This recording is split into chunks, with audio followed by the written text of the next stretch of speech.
Hello, hello, everybody. How are you guys doing?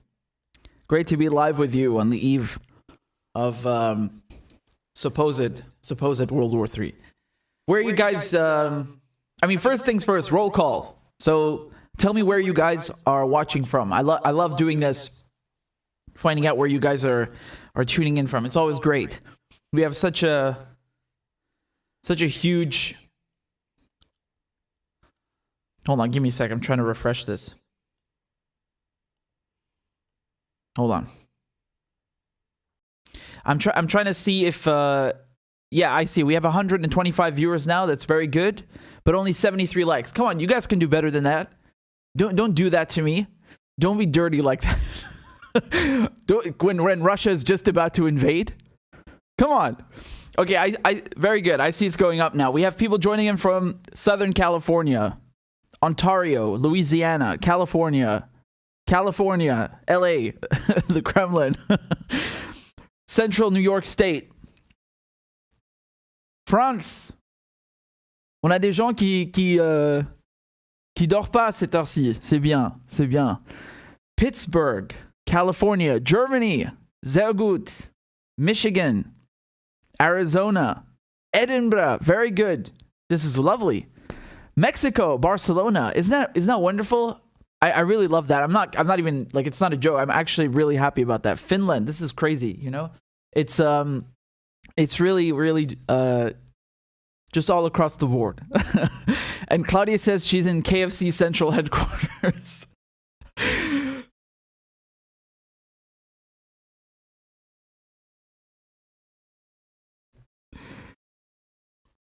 I think I see.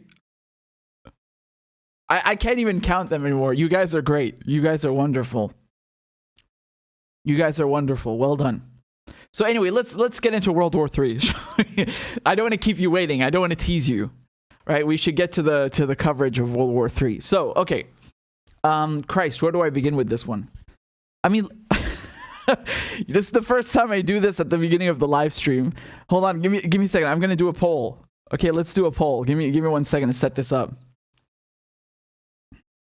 This is like the cheesiest poll. You know when you go on like sites like the Daily Mail?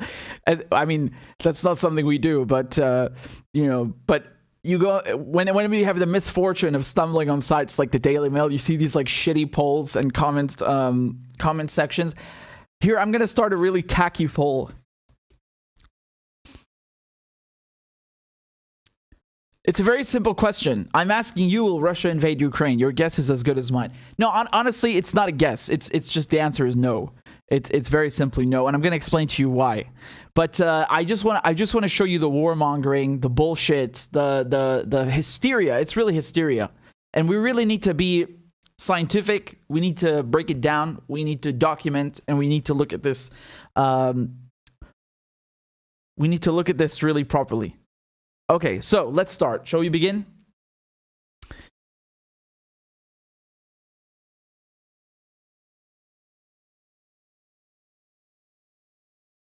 We have a lot of stuff to go through. Is Russia invading Ukraine? Is World War III happening? Well, according to the West, it is, right? So let me show you what Liz Truss said. Liz Truss is the foreign secretary, the British foreign secretary. So she's insisting, right? She's insisting that Russia is going to invade.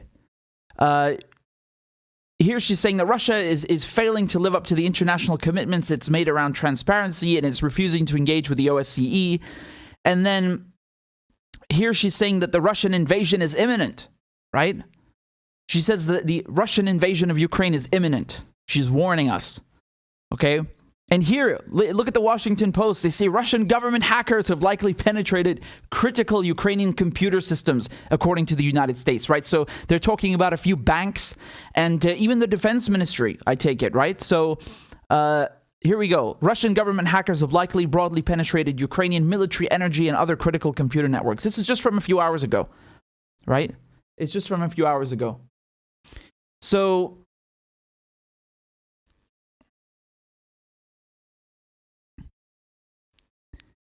this is from the New York Times. As Russia announces pullback, Biden warns that the Ukrainian invasion is still possible. Do you want to see even more hysterical ones? I'm going to show you even more hysterical headlines. Look at this one. This is from Politico. Putin could attack Ukraine on February 16th. Wow. So we have a date. We even have a date, according to the White House, right? According to Biden. And look at The Sun. You guys know The Sun, right? The Sun is a British paper. It's gutter journalism. Honestly. Look at what The Sun says. They don't only say February 16th. They say at 1 a.m. They even have the time, right? Putin is so stupid, apparently, that he not only gives out the date, but he gives out the time. And who? To whom? The Sun. Like, out of all the papers, it's The Sun.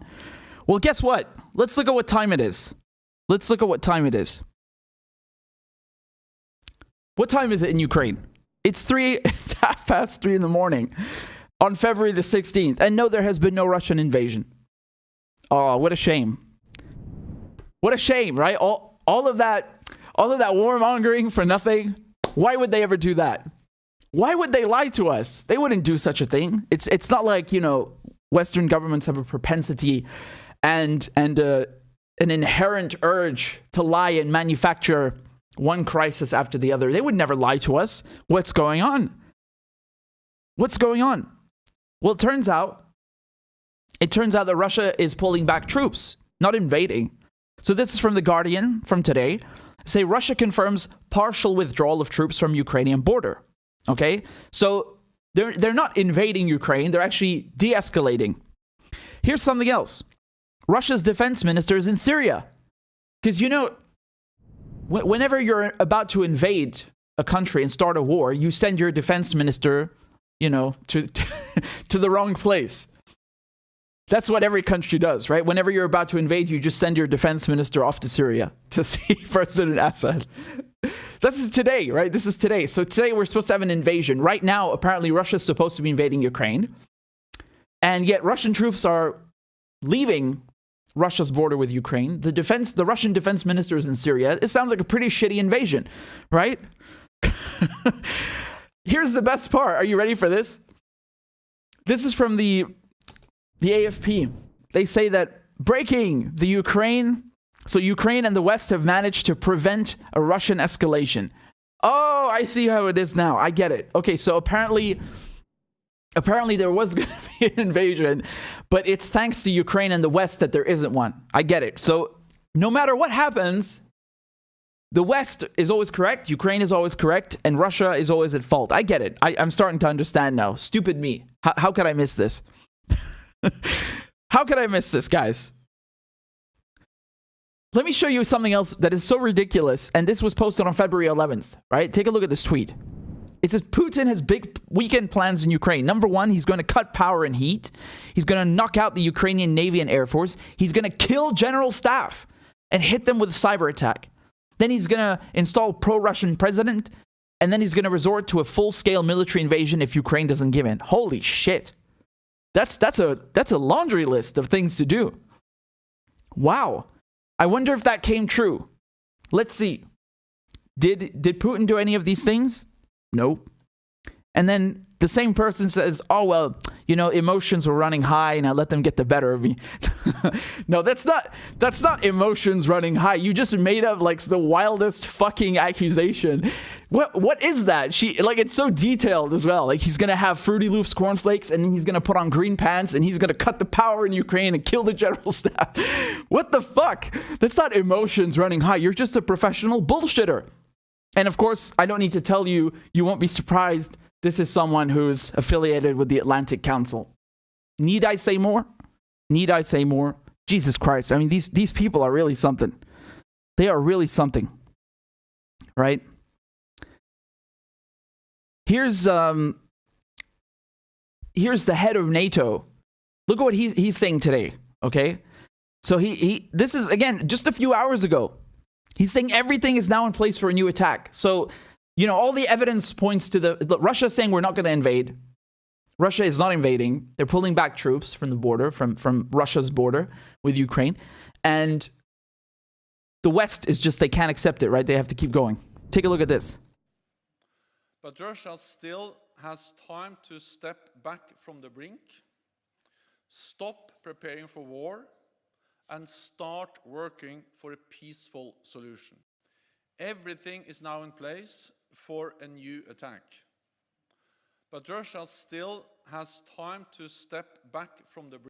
I mean, I don't know what to say. I really don't know what to say. Like, can you imagine being on the Russian side? This is infuriating.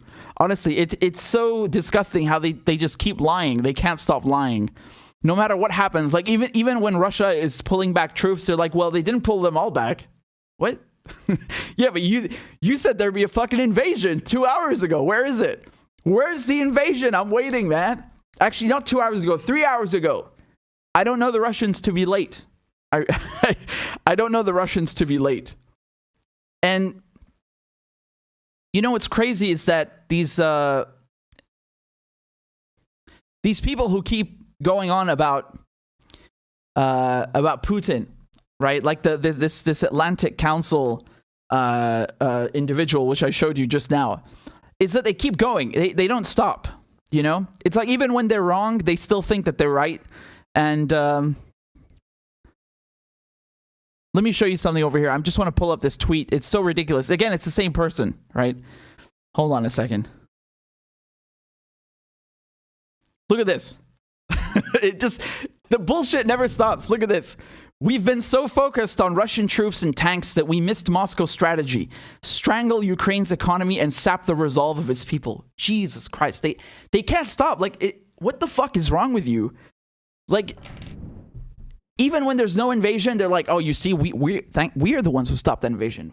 We did that, right? Because there was going to be one. I swear to God, you trust me, bro. And then they say, well, no, the real invasion is in our minds, actually. Putin is invading. He's invading our minds. And if you want to talk about the Ukrainian economy, I mean, the Ukrainians themselves, the government, the Ukrainian government have said to the West, you need to chill the fuck out because, you know, your fear-mongering and hysteria saying that there's going to be a war any second is actually ruining our economy. So Russia has that's not Russia's fault. That's the West's fault. Russia has been saying there's no invasion coming. There's just no invasion. Even the Ukrainians are saying that the West is overhyping this and they need to chill because it's having negative repercussions on the economy. And to the point that, you know, you're seeing now chatter in the media where they're saying that the president, Zelensky, you know, maybe he's not the right man for the job. And let me translate what that means to you. Let me explain what that means from politics to English. What that means is Zelensky is not doing as he's told, right? He's not being a good puppet. He's not being a good enough puppet. And so he's got to go. Because when you're saying that, well, you know, there's not really that big of a risk that Russia's going to invade our country, Ukraine, then that doesn't fit the NATO narrative, right? That doesn't fit the US narrative, the UK narrative, the NATO narrative. And so you got to go, right? And I wouldn't be surprised if they got rid of him. But again, the main point here is that do you see again how they manufacture these crises, and then when it doesn't happen, because you can tell from a mile away it's not going to happen, they're acting like, well, that's thanks to us. We averted it. No, you didn't. You didn't really do anything. If anything, it made things worse because instead of engaging in diplomacy, what did the US and the UK do? They went and sent weapons to Ukraine, right? And this is all because of a failure to address Russia's concerns. Let me say this again. At the end of the Cold War, right, the Soviet Union collapses in 1991. It's gone. And there's an understanding that, well, there's no more need for NATO expansion because the whole premise, the whole reason NATO exists was to contain Russia, right? That's why they founded it in 1949. And the Soviet Union is gone. So why would you need to keep, you know, having countries join NATO? Why do you need to keep expanding NATO, especially, you know, in Russia's direction? And so this is what's been happening, right? Look at the expansion from 1990 to 2022, right? It just keeps growing. So you have 5 countries now, 5 countries that are on that are NATO members and sitting on Russia's border. So Russia feels threatened, and I feel like this is so stupid that I have to explain this again. But can you imagine the reaction if, for example, Mexico or Canada joined military alliance, doesn't have to be Russian, but just if Canada or Mexico joined a military alliance that's adversarial or antagonistic to the United States, what would the United States do? It's not even a hypothetical thing. I can just show you the Cuban Missile Crisis, right? When Cuba was partnered up with Russia, they had Soviet missiles installed 90 miles from the Florida coast. They lost their shit. And it's so egregious that you still learn about that in school, right? That's still a thing. It's a major event in the Cold War because the United States borders were under threat. Yeah, well, what do you think Russia feels like when you got 5 NATO countries, and they still want to add Ukraine. They still want to add Ukraine. So, it's just stupid that we have to explain this, but you'll never hear this point of view on Western mainstream media. They just won't touch this. I have never, ever, ever read an article. I've never seen anything where they actually address this point that Russia has concerns, right? They only paint it as like, well, Russia annexed Crimea and Russia is building up troop numbers on Ukraine's border. Yeah, but it's also Russia's border. It's not, there's an intention to add Ukraine to NATO. And so Russia's deterrent is to have troops on the border in a defensive capacity, not an offensive capacity. It's not trying to invade Ukraine. It's trying to defend itself. But of course, you cannot give this point of view because then you change the dynamic, right? It becomes, oh, well, Russia's the one that's actually defending itself and we are the aggressors. And that doesn't work. That doesn't fly. And it's just fucking incredible, like how the lengths that they go to. It's really hysteria. I don't know what other word to describe this kind of shit. That every second it's, oh my God, Russia's going to invade. Why are you doing this? What is this insanity? It's hysteria. That's the correct word for it. That every single second Blinken or Liz Truss or the Washington Post or whoever the fuck else is coming out with these absurd, these astronomical lies. And again, my favorite was the one with saying that, this individual is really special, Putin has big weekend plans. Jesus Christ, weekend plans. I mean, the ratio on that is incredible, honestly. The ratio on that is incredible. And I love the response afterwards. It's not like its emotions are running high. Not I'm full of shit and I'm a fucking warmonger. No, my emotions are running high. No, that's not your emotions. You got something else going on here. And I can't help but draw parallels with Iraq because you guys need to understand something, what's happening here. I don't know how old you guys are, but I'm just old enough to remember Iraq and 9/11 and this whole period. And so that was really like every fucking day they had something new, right? The anthrax letters. Saddam Hussein was sending these letters with anthrax inside them to members of Congress, right? And they tried to nail Saddam with that and say like, oh, well, it has this signature compound that's in the chemical formula, and only Saddam has ever made anthrax with that chemical. And then turns out it's some fucking white guy in the United States who was doing it. God knows what relation to the deep state, but certainly not Saddam Hussein, right? So that's one giant pile of crap that they tried doing. And then of course they had this thing with Saddam has links to Al Qaeda. Even though Saddam is leading a Ba'athist secular government, and Al Qaeda are right-wing religious extremists. So I don't know how those two are compatible in any fashion, but again, a complete steaming pile of crap. So they tried to link him to Al Qaeda, and then they were saying, right, and so that's putting it in context with the war on terror, right? And then they tried saying he's not just linked to Al Qaeda, he's sending them nukes. He's going to send them weapons of mass destruction. And then he's building his own weapons of mass destruction. He's failed to disarm, even though the UN said otherwise, right? I had Scott Ritter on the program who's literally in charge of making sure that Saddam disarmed. And who better to ask? Jesus Christ.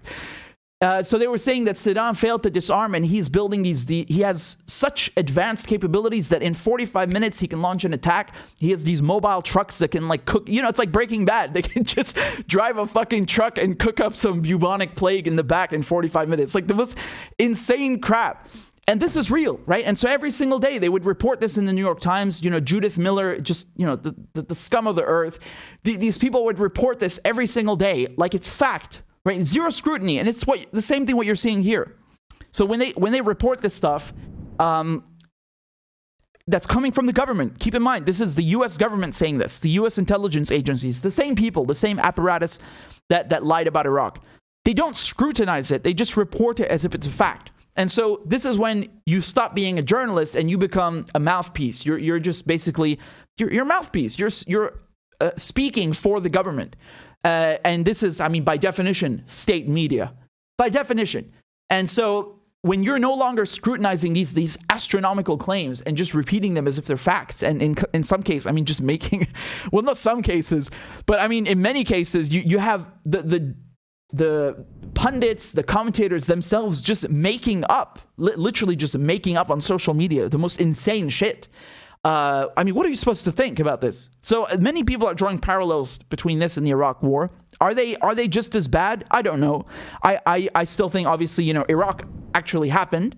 I don't think you could ever really know how bad Iraq was, because there's so much cover-ups, mass graves. It's so, you know, Iraq is still under occupation. It's a whole other rabbit hole, but it's an entirely different rabbit hole. But if we're talking about the lead up, the build up, so just before, yeah, there are a lot of parallels. But then again, it's always the case. That's always what happens. You can look at the thing with Syria with this chemical attack in Douma in 2014. I mean, they just, you know, they didn't even wait for any investigation. They just bombed it, and I knew that was bullshit back then. You know, of course, you're going to use that every time the rebels are losing. They come up with this lie and then use that as a pretext. It's always this imminent threat, right? It's the Bush doctrine that we have to attack them before they attack us. We have to attack them before they commit some grave onslaught, and it's manufactured. It's completely manufactured, to the point that France, right, and Germany, Scholz and Macron have both met with Putin, and they're not on board with this hysteria, right? Germany refused to send weapons to Ukraine.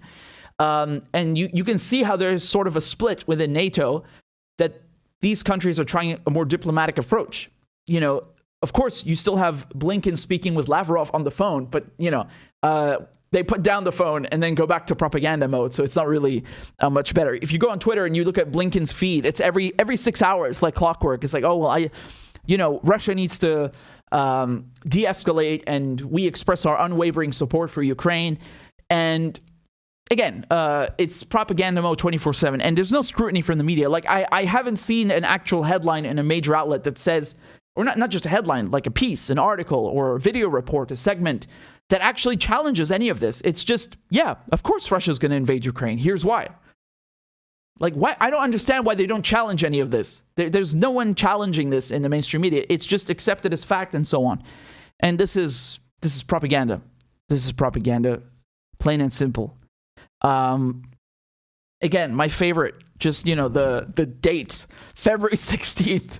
Well, it's definitely past February 16th, and I can tell you there's been no invasion. So, you know, that's it. And here, of course, with the sun, they even had the time, 1 a.m. I mean, you know, again, even the headlines are the same, right? Oh, Russia's going to invade in a few days. Saddam can deploy in 45 minutes. It's the same crap. And so, no, there has been no invasion, and they're full of it. And even the other stories that they came up with that are so detailed, right? Like, oh, they're hacking this building, the Russians, and they're bringing blood bags to the front, which means that war is imminent. You know, it's like these extremely detailed propaganda pieces that, again, remind me of the build-up to Iraq, where they say, like, they didn't just say Saddam has nuclear weapons. They would say things like, well, you know, he sent people to Niger to get yellow cake, which is, you know, which you need to build a bomb. So they have these, like, very detailed lies, which are just completely manufactured, just complete pile of crap made up by the CIA, you know. It's unreal, man. I get so sick of it. I'm really sick of it.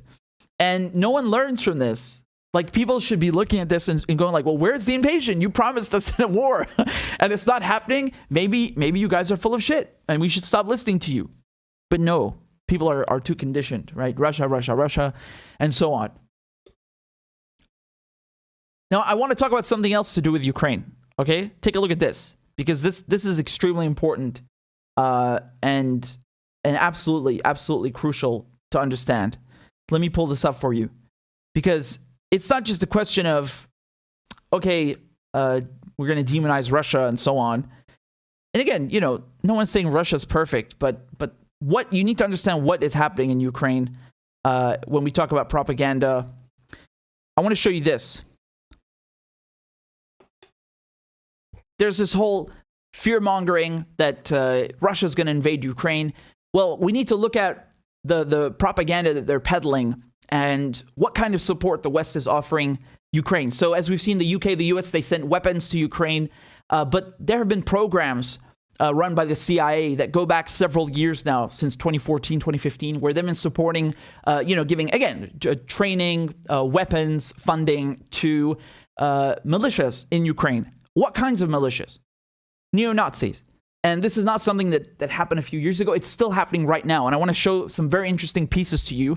Let me show you this piece from Euronews, okay? So you can see here, they try to paint it like, oh, it's these friendly, these harmless civilians that are being trained to fight the evil Russians who are about to invade, right? It's like a home defense. It's a home guard. The people are mobilizing and they're protecting themselves in case the big bad Russian wolf comes along. Okay, and it's not just that. You even have a grandmother, right, who is being trained. Like there's this, look at this. There's this grandmother over here that went viral. That she's like the situation is so dire that even the elderly, even the elderly have to get down in the mud and start training with Kalashnikovs to get ready for the Russians.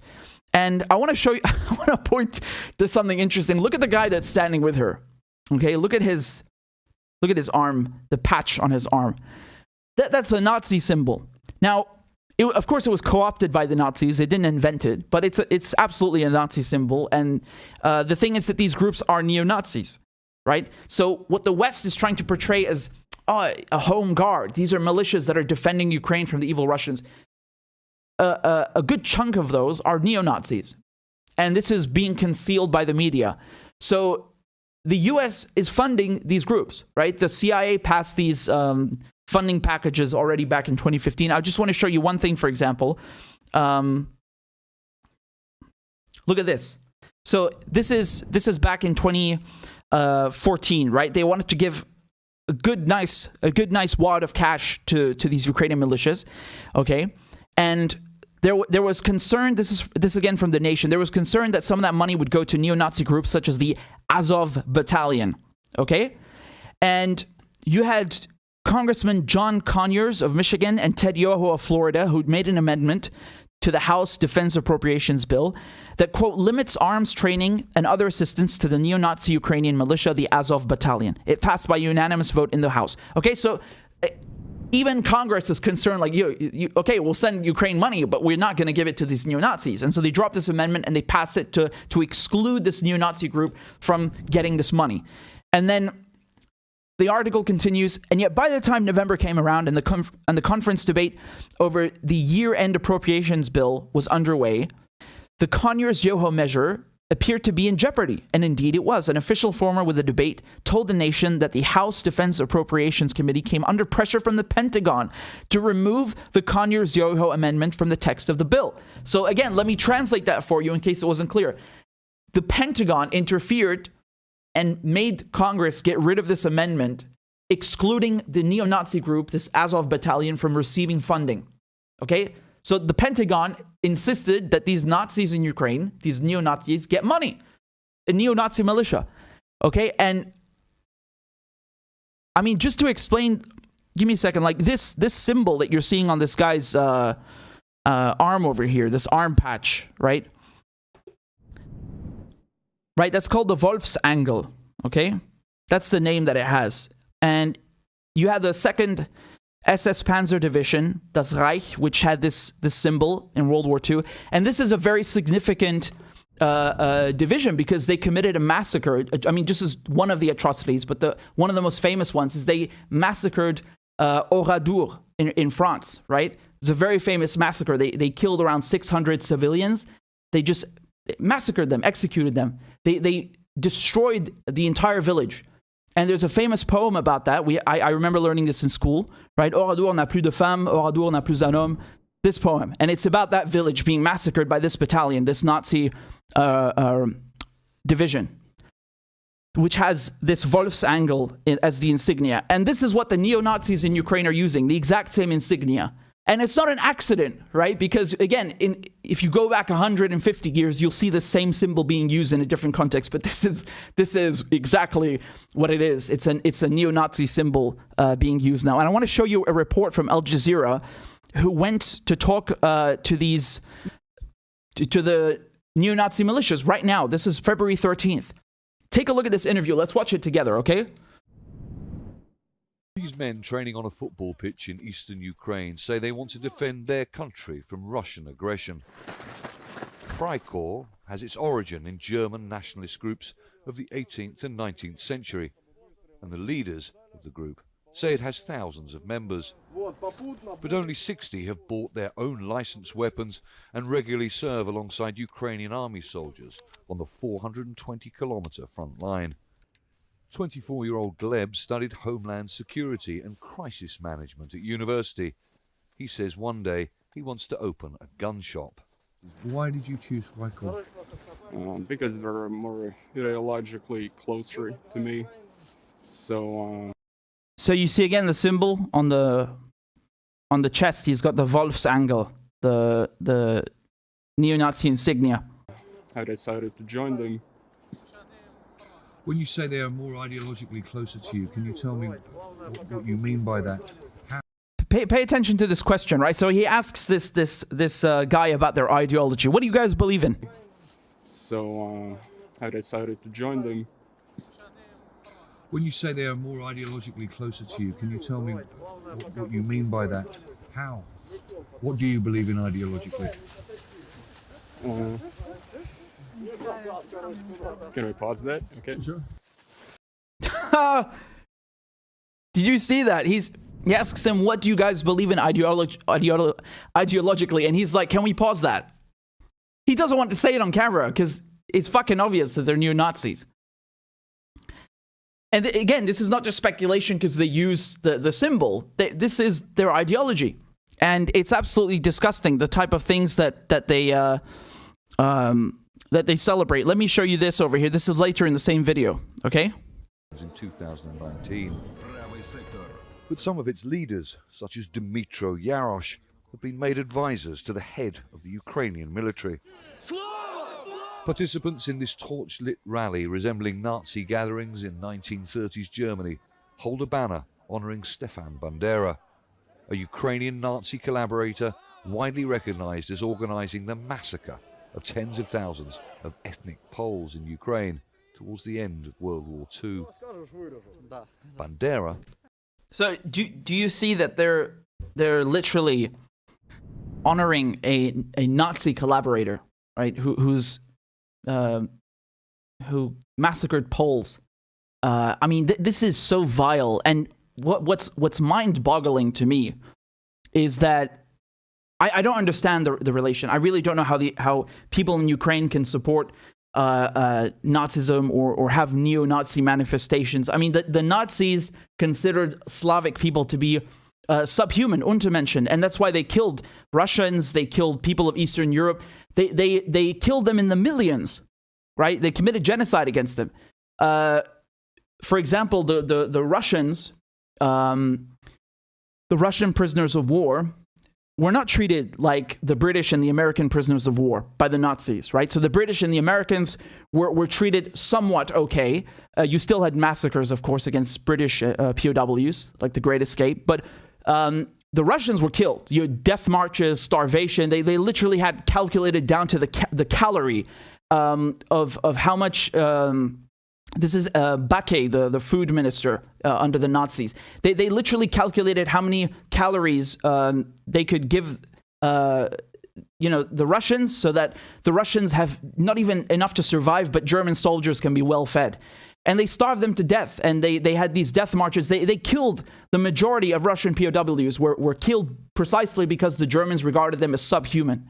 And the same with all Slavic people, right? So the Ukrainians, I have no clue. I do not understand how they can possibly have neo-Nazis given the history of Nazis towards people of Eastern Europe. It's just disgusting. I mean, it's not even just a Ukrainian thing. Like, wherever you are in the fucking world, how could you be okay with this, right? And so this is who the CIA is funding. Make no mistake about it. And don't be surprised. It's nothing like this. Shouldn't shock you if you actually know what the CIA is, because if you look at Afghanistan in the Cold War, to defeat the Soviets, the Americans were funding these mujahideen, right?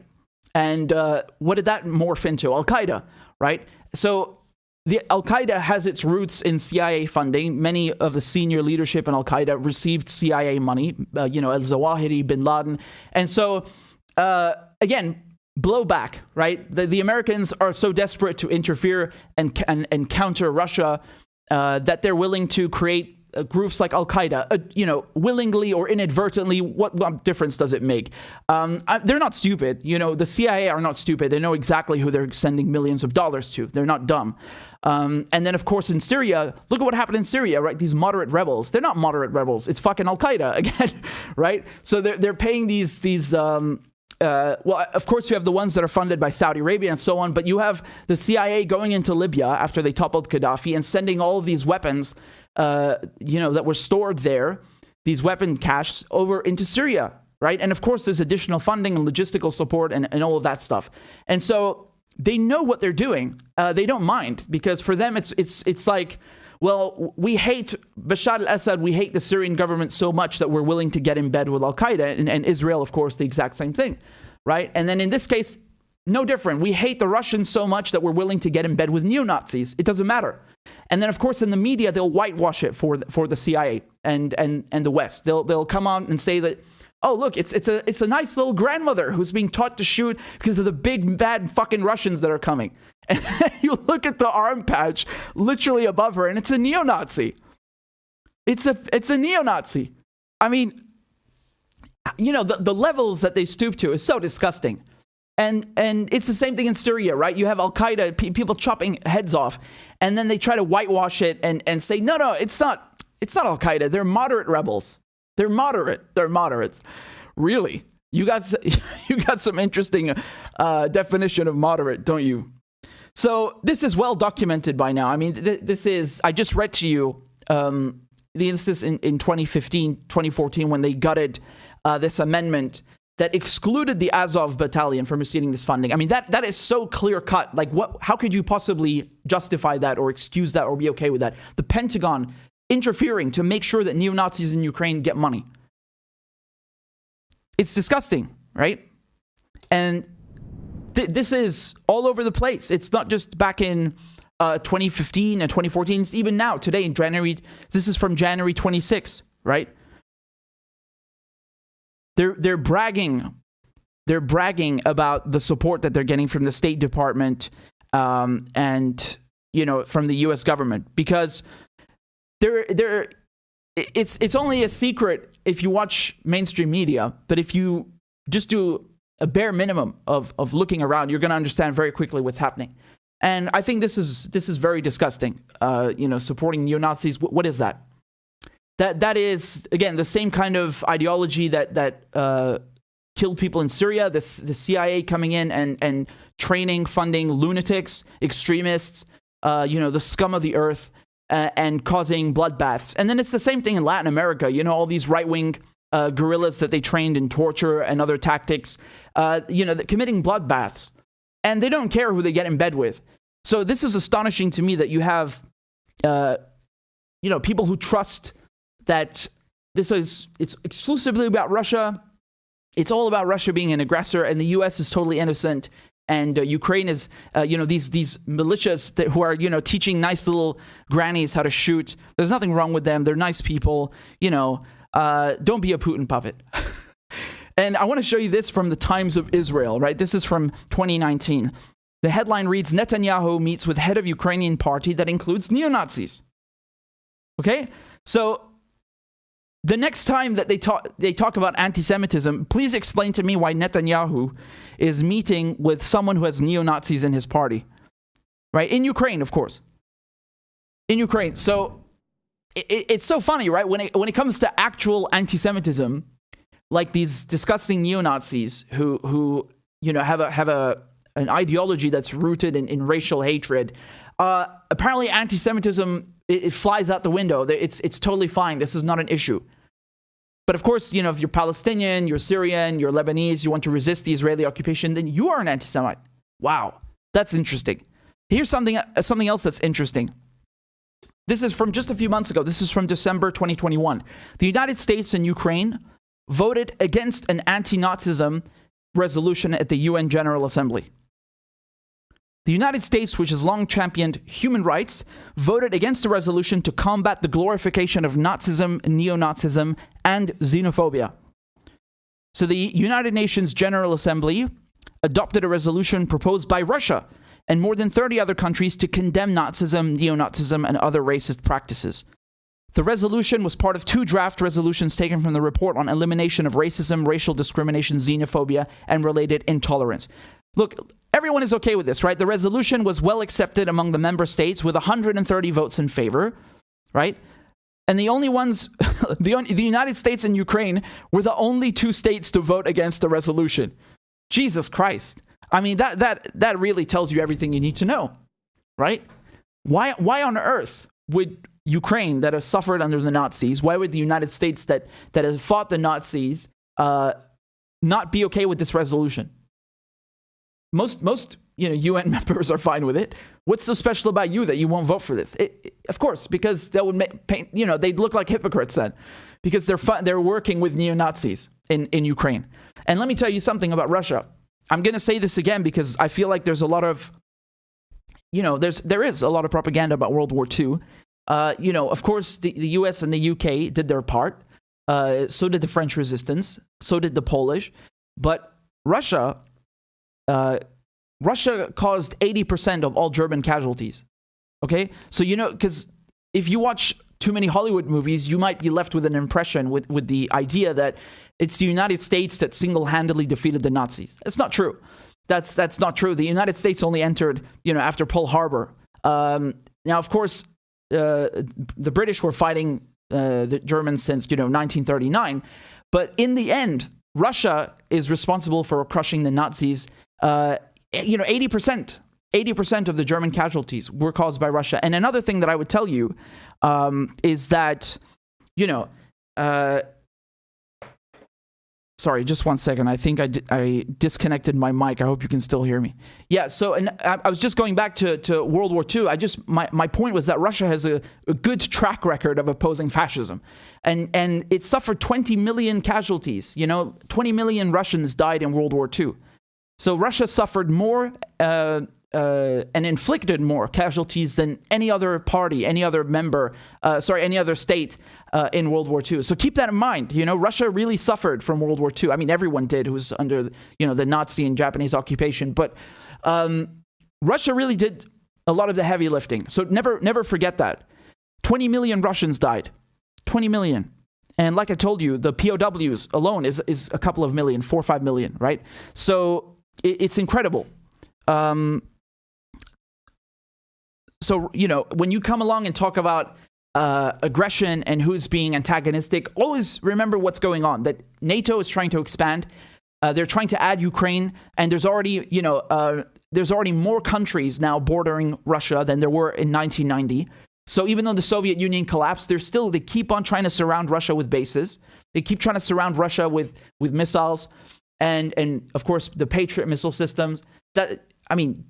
Look at who's going to who, okay? Russia is not, in Mexico or in Canada trying to build bases or forge military alliances to contain the United States. It's the other way around. And look at who they're working with, these neo-Nazis that they're so, openly, just callously funding and giving training to and weapons.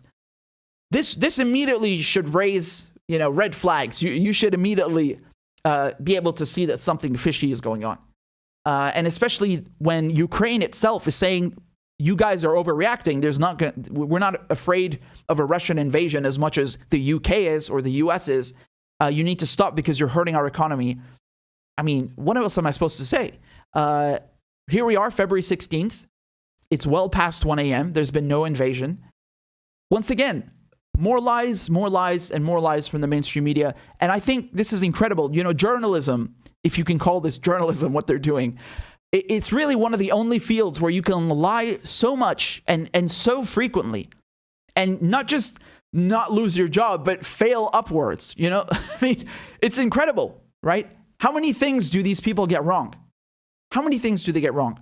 Vietnam, Iraq, Syria, Russia, it's endless. Libya, it's endless how many things they get wrong.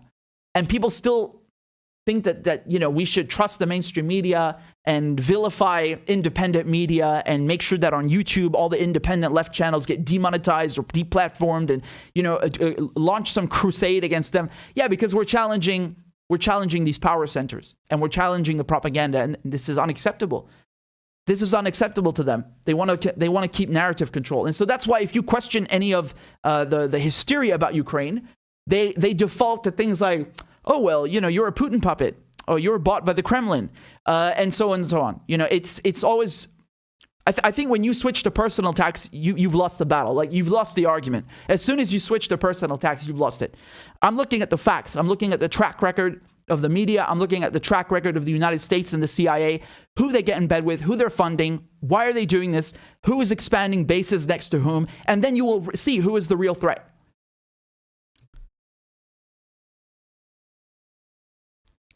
Thank you to all 323 of you who have smashed the like button. I really appreciate it. We've got a couple of super chats from, this one is from Ghassan. Thank you so much, Ghassan. I really appreciate it. We got another one from Zrokeach, says, thanks for your voice on this. Thank you. I'm very grateful for your support. I'm just going to look at the poll that we launched. So I asked you guys at the beginning of the live stream, will Russia invade Ukraine? 90% of you said no.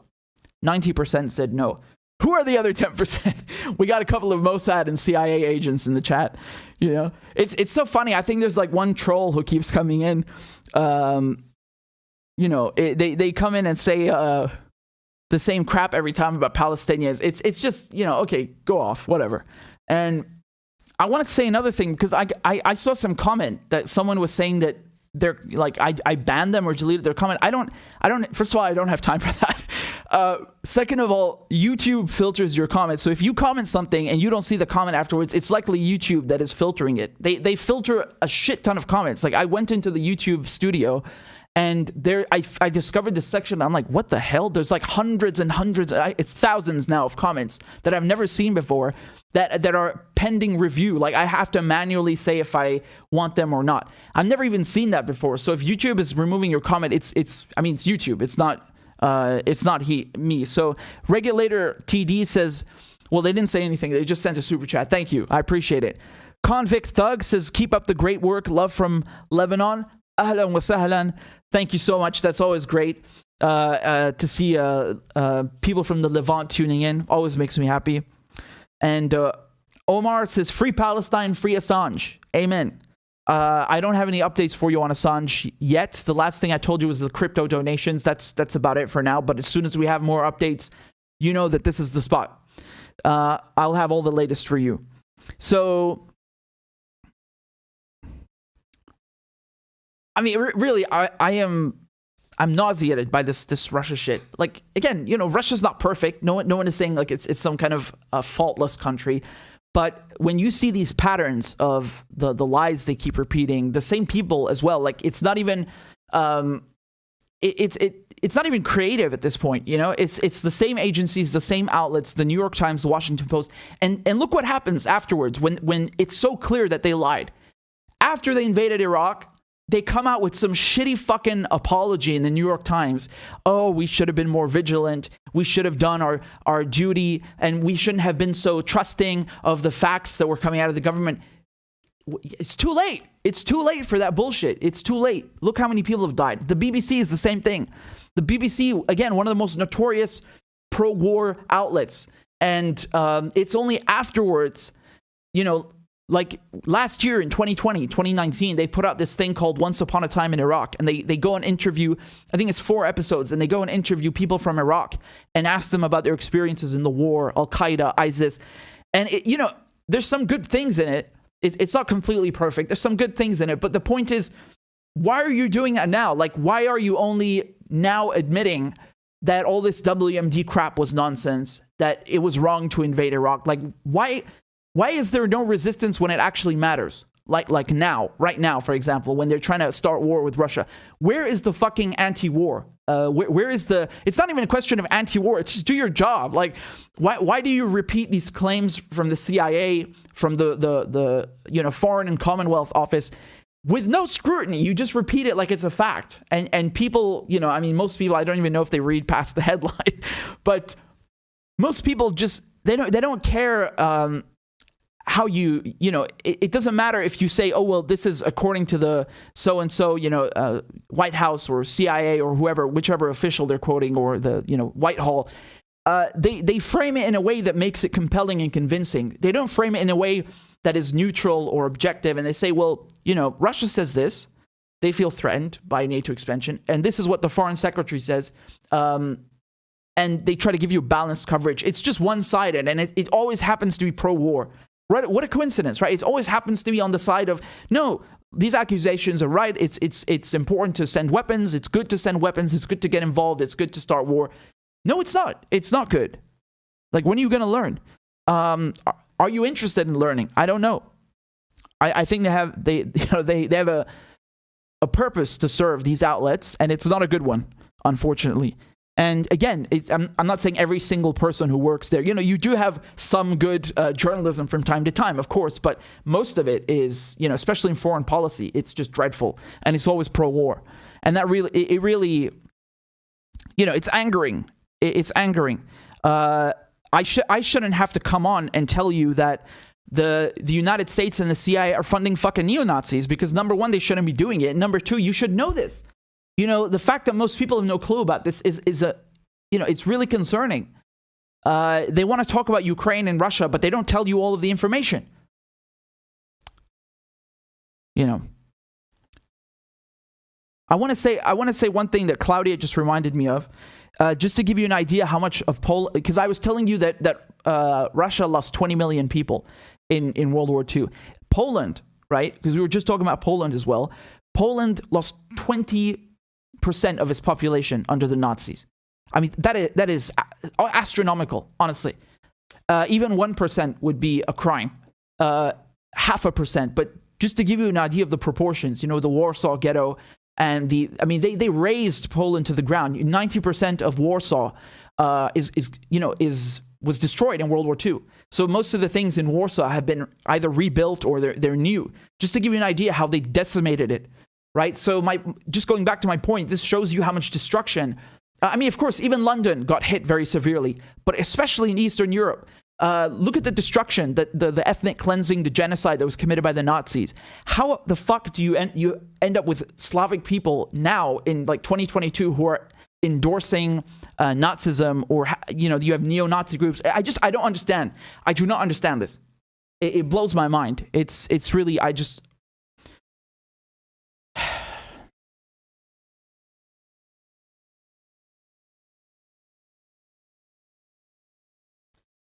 Todd, in the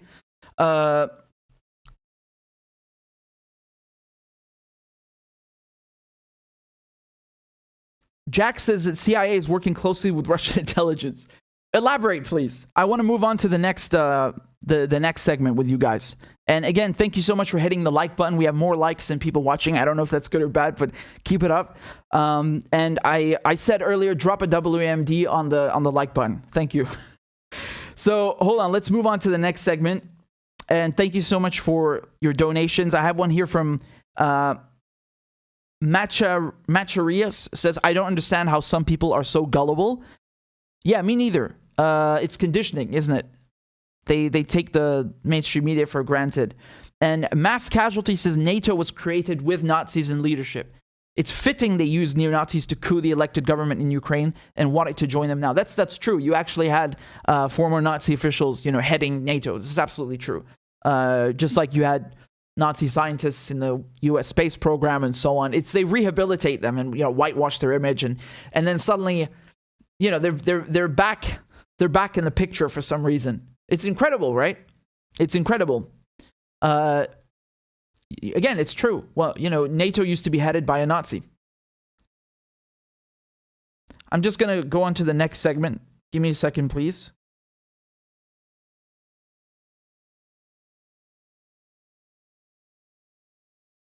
Okay. So, this is particularly disgusting as well.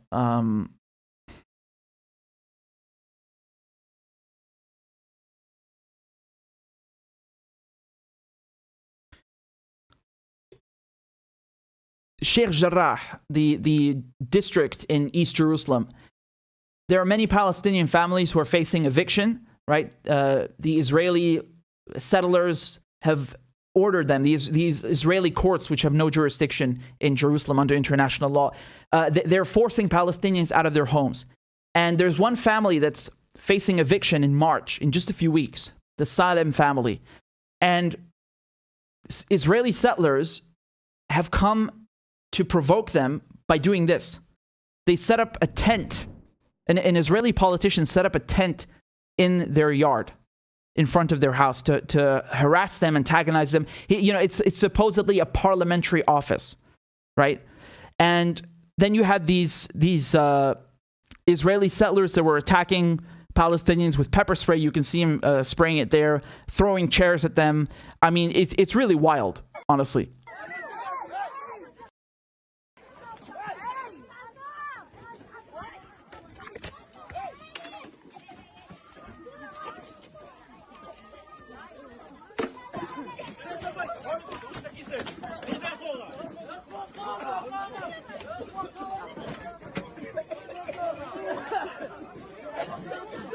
And I want to show you something. Look how they treat the press. So you have reporters here trying to cover what's happening, and Israeli settlers harassing the media.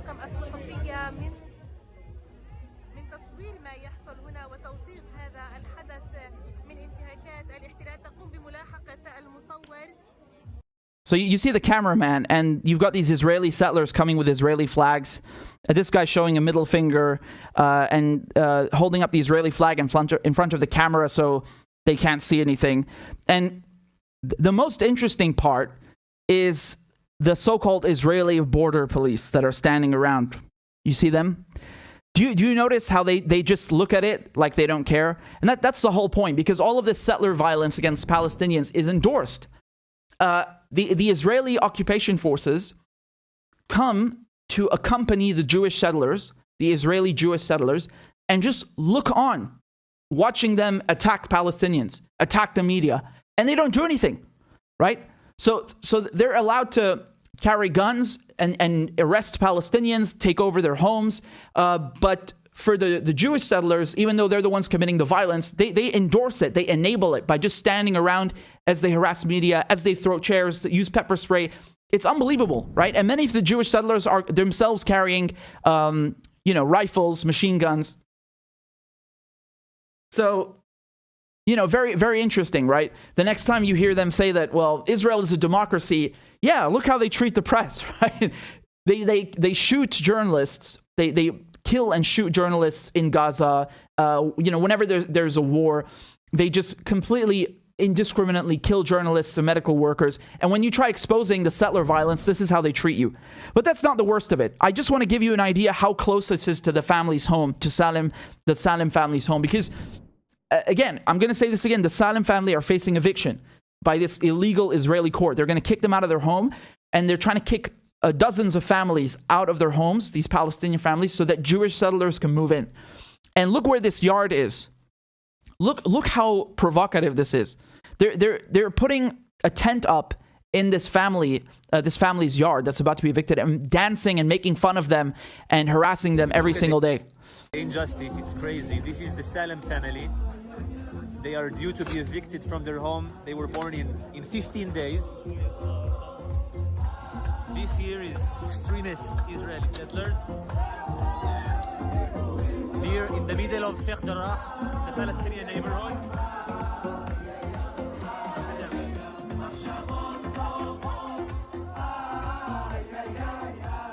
Again, we are here in Sheikh Jarrah.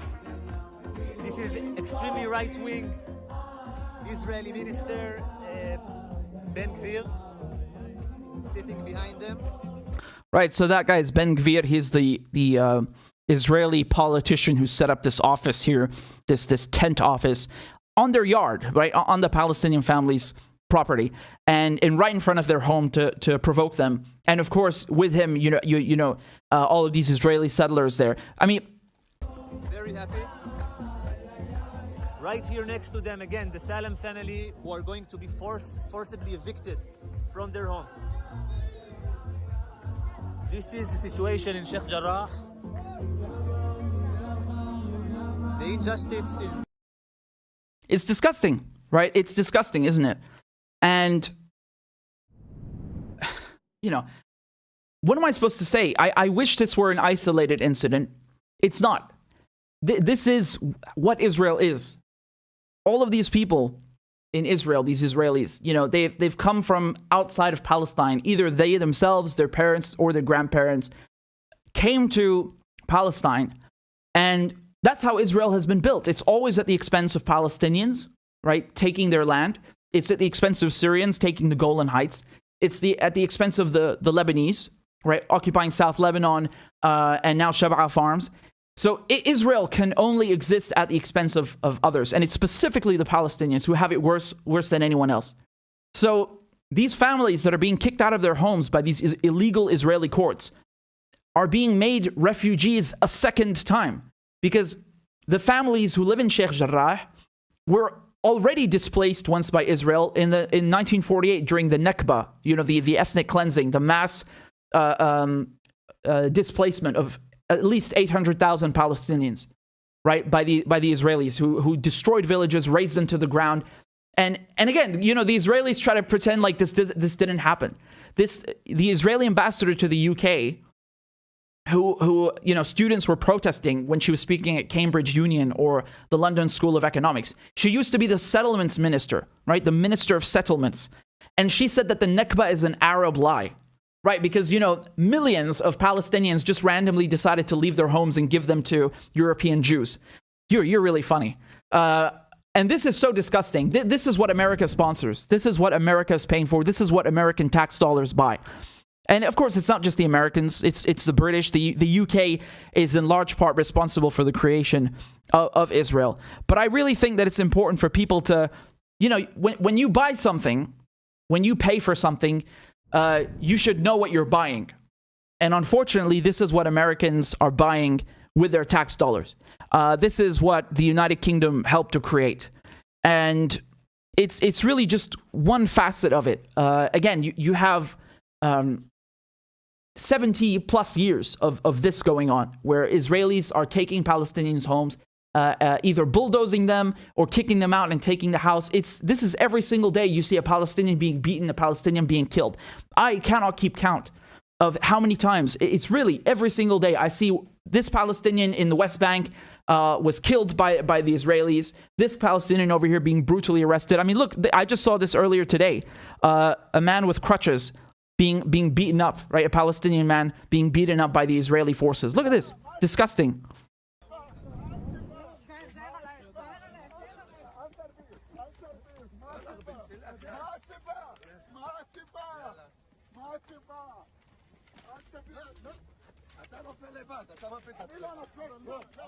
I mean, no respect.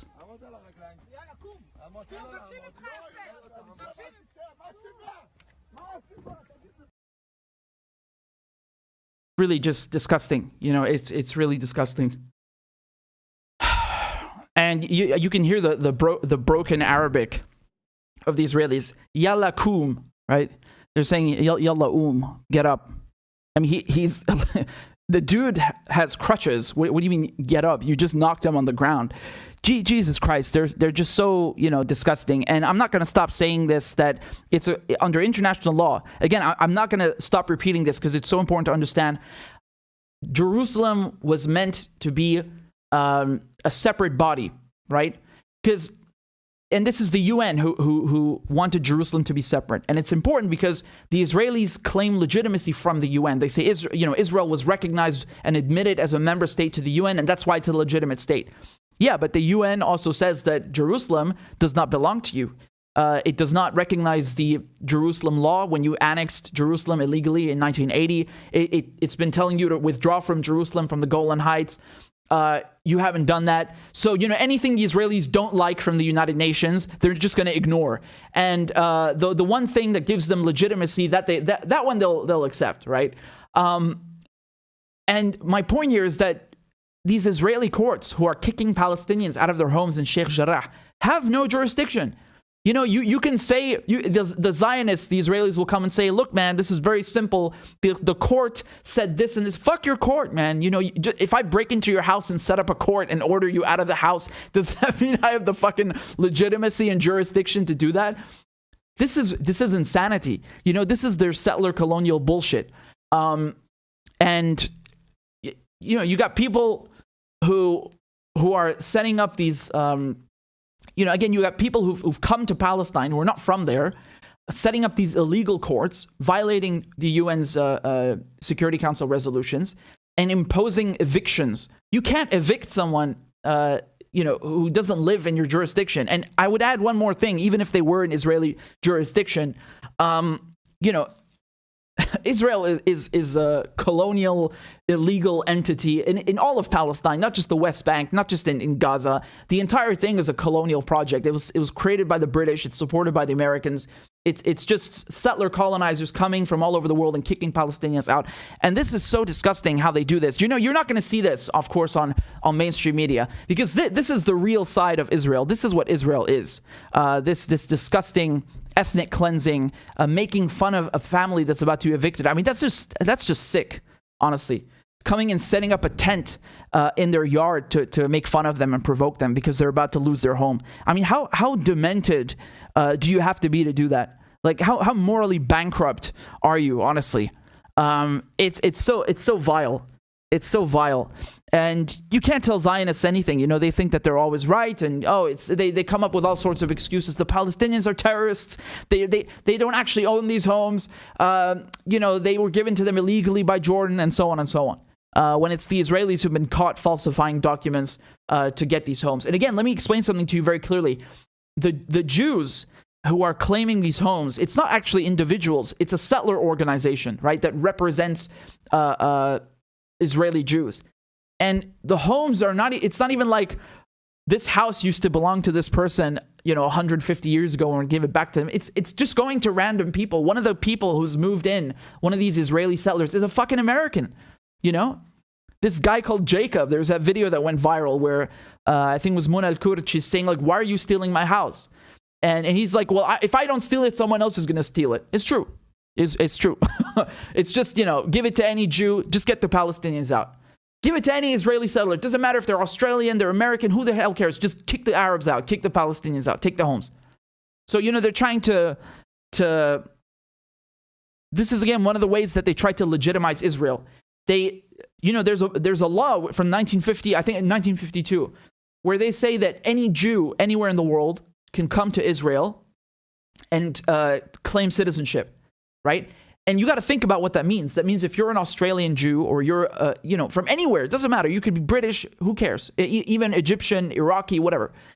You come to Palestine and you get citizenship and you're automatically treated better than the Palestinians, right? And you have more rights than them and you have more resources than them and more protection than them. And you're treated like a first-class citizen. Meanwhile, they're treated not even like any citizen.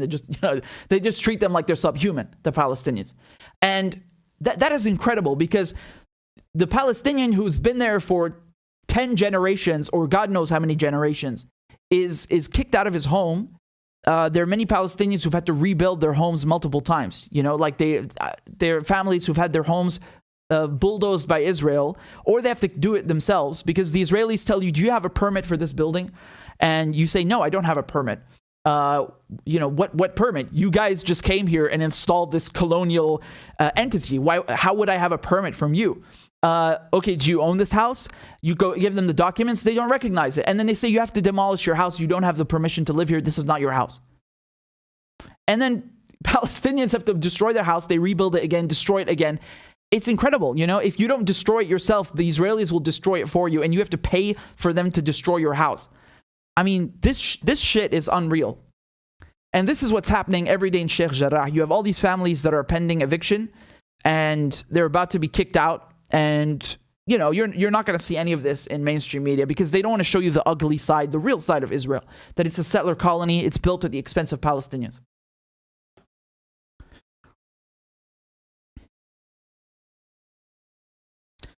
Faye, thank you very much for the donation. I really appreciate it. Thank you to everyone who's sent in $10 tips or questions or whatever, I'm actually going to check. I didn't see if you guys sent anything on PayPal. Excuse me for the delay. We got something here. Give me a second from Natalie. Thank you, Natalie, for the donation on PayPal. I appreciate it very much, and thank you to everyone else who's donated. I'm gonna keep going with the segments that I wanted to talk about. If you guys have any questions or want to support the show, I appreciate it very much. Give me a second over here.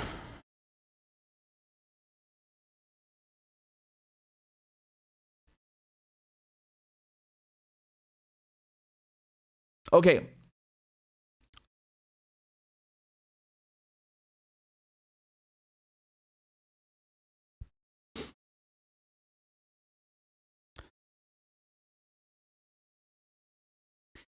So in Canada, you've had these truckers who are protesting vaccine mandates, right? And this has stirred up a whole bunch of controversy. And I wanted to look at the recent response from Justin Trudeau's government, what they've done now to crush this protest, right? So one of the first things that happened is, people were donating to these truckers who, again, are blocking bridges and bringing trade with the United States to a standstill and so on. They were sending money to these truckers to support them on GoFundMe. Okay, so GoFundMe removed the donation page for the Canadian truckers, right? And they said that, so I'm just going to read this to you from The Guardian. Fundraising website GoFundMe has taken down a page accepting donations in support of truck drivers protesting against vaccine mandates in Canada, adding that it would refund all donations, right? And it's the Freedom Convoy is the name of the truckers thing, but people just say truckers as well. The Freedom Convoy 2022 began as a movement against the Canadian vaccine requirement for cross-border truckers, but has turned into a rallying point against public health measures in Canada. And they're saying that it's gained support among Republicans and Trump. And this made a lot of people upset with GoFundMe. People were saying you should boycott GoFundMe, and they're never using GoFundMe again, and so on. And then more things happened, right? So I'm just going through the timeline here. February 10th, a Canadian judge has frozen access to donations for the trucker convoy protest. Okay, so the Ontario Superior Court of Justice issued an order halting access to funds collected via the Give Send Go website. So again, Give Send Go is not GoFundMe, but it's similar to it. You can send donations on that website. And a judge ordered halting access to funds on Give Send Go, right? Protesters had raised millions via Freedom Convoy 2022 and Adopt a Trucker campaigns on the site, but government officials in Ontario asked the court to stop organizers from accessing and doling out those funds, a request that was granted Thursday, and said a spokesperson, right? So they were able to garner $7.8 million on GoFundMe, which I just talked about before that was put to a halt. So here's another thing that happened, right? So you had the first point is that you have these financial services, these donation sites like GoFundMe, Give Send Go, pulling the money or being ordered to pull the money. And then this is what happened afterwards. A judge banned the truckers from honking. And when I first saw that headline, I was like, is that real? Honking? Like, the horn? And yeah, it's true. So a Canadian judge has ruled, this is on February 8th, right? A Canadian judge has ruled that protesting truckers blocking the streets of Ottawa can't honk their horns for 10 days. It's like one of those those weird specific laws you'd see in the UK from like some 17th century, or I was like, is that a parody or something? I thought it's an Onion headline. No, it's true. It's true. They banned them from honking because what the truckers have been doing is not just blocking the traffic and so on, but just making noise as part of the protest. Now, it gets deeper than that. As you can imagine, these truckers have been there for a couple of weeks now, and they required gas. So people who are supporting this movement were coming with jerry cans and gas canisters and giving them fuel, right, so they can keep their vehicles going. And then this is a headline from Yahoo News. It said, Ottawa police threatened to arrest anyone caught bringing fuel to Canadian truckers protesting vaccine mandates. So, well, that's what it says, right? They're saying that if you support these truckers, you're going to be arrested for giving them fuel. Which, again, I thought I wasn't sure if that's real. Like, you can be arrested for giving someone fuel. Like, how does that work exactly? Do they have to be in a truck in a specific, geographical area? Or if I give my neighbor fuel, am I arrested? How does it work exactly? And actually, this is what happened when I saw this video on Twitter. They said, it reads, we're going to arrest anyone who brings gas. And then you can see all these Canadians bringing, tons of jerry cans with them in defiance of this new law or whatever, court order it was, in defiance of it, right? So that's everything until now, but there's something else. So what I wanted to get to now is the latest development. Justin Trudeau, the Canadian Prime Minister, issued something else, a new decree in order to crush this protest. This is from the BBC. The headline reads, Trudeau vows to freeze anti-mandate protesters' bank accounts. You read that correctly. After consultation with premiers from all provinces and territories, after speaking with opposition leaders, the federal government has invoked the Emergencies Act to supplement provincial and territorial capacity to address the blockades and occupations. I want to be very clear. The scope of these measures will be time-limited, geographically targeted, as well as reasonable and proportionate to the threats they are meant to address. The Emergencies Act will be used to strengthen and support law enforcement agencies at all levels across the country. This is about keeping Canadians safe, protecting people's jobs, and restoring confidence in our institutions. Right. So you heard the man. He's saying that they'll freeze your bank accounts. All right. Canadian Prime Minister Justin Trudeau has taken the unprecedented step of invoking the Emergencies Act to crack down on anti-vaccine mandate protests. With no need for court orders, banks can freeze personal accounts of anyone linked with the protests. I mean, I'm going to be very clear here, because a lot of people are very split on these truckers. You have some people who are saying, well, this is it's a workers' movement, and everyone should support it, especially as a leftist. And then you have others who are saying, no, it's not a workers' movement. It's an AstroTurf fake protest that's been being bankrolled by right-wing billionaires. It's a right-wing protest. A lot of these people are racist. Some people had Confederate flags and Nazi flags. And I want to make something very clear. I don't give a shit what you think about the truckers. This is worrying. This is very worrisome. Because this is how it starts.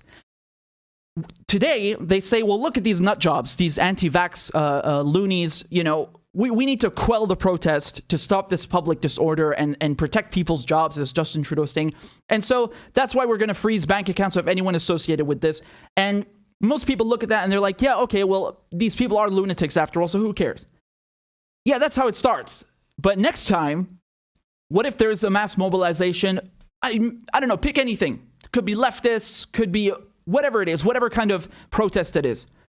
Any form of direct action. What happens when next time they use this precedent to freeze your bank account, right? To take your money away because you're participating in a left-wing protest, for example, right? That's how it always starts. They always use these authoritarian measures against a fringe group that no one gives a shit about so that people accept it socially and politically. And then because they've set that precedent, they start using it against, larger swaths of people. And it's always leftists who get fucked. It's always. In the beginning, they said, well, these drone strikes are just for terrorists. Mass surveillance, we're only spying on terrorists. And then it turns out the NSA and the CIA are spying on you and me and everyone else. Everything. All of the telecommunications traffic in the world, they're spying on. They're collecting in bulk.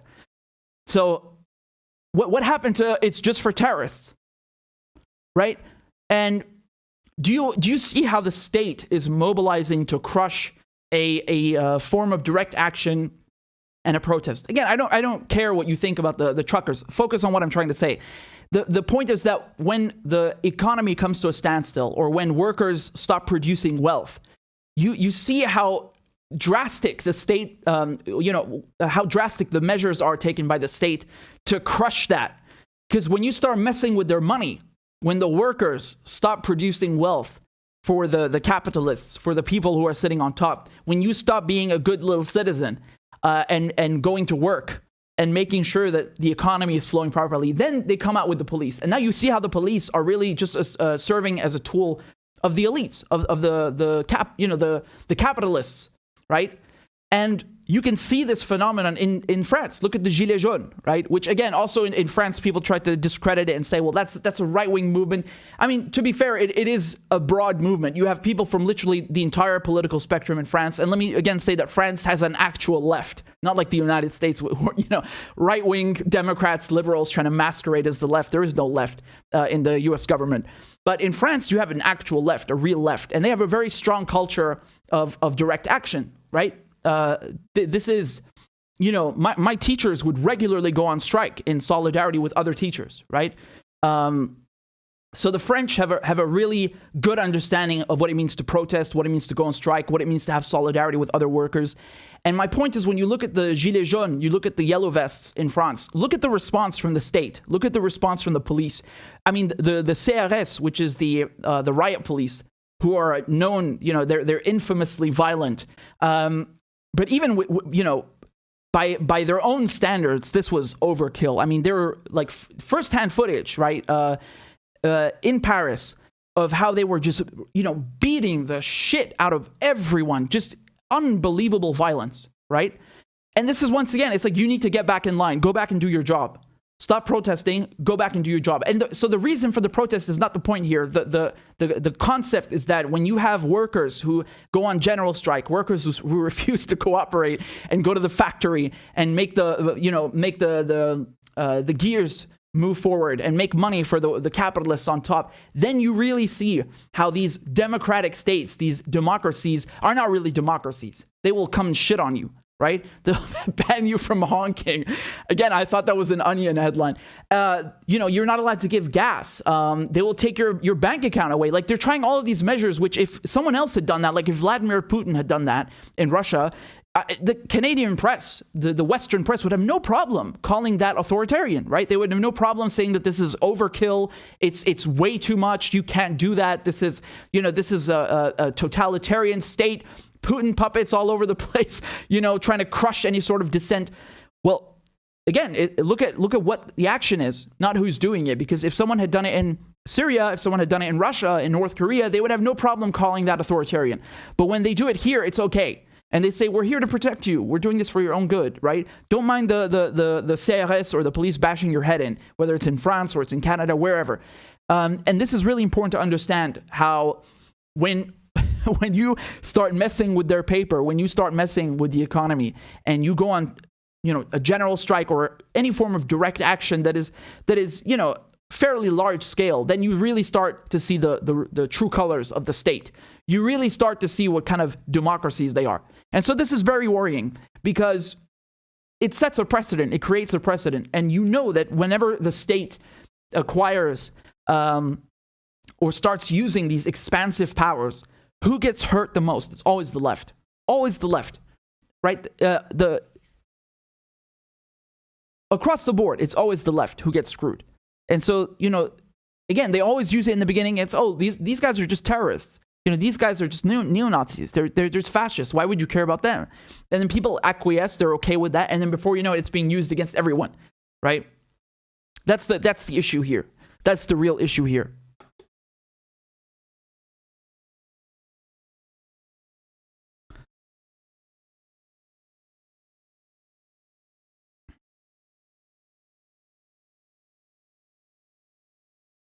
Michael says, I'm surprised no one has blamed Russia or China yet. Of course they've blamed Russia and China. I've seen many people saying that it's Russia. But that's the thing. I mean, it's even if you're doing a left-wing thing, if you say, so, for example, like, you criticize something that the U.S. government is doing, which has, again, it's nothing to do with what I just talked about with truckers.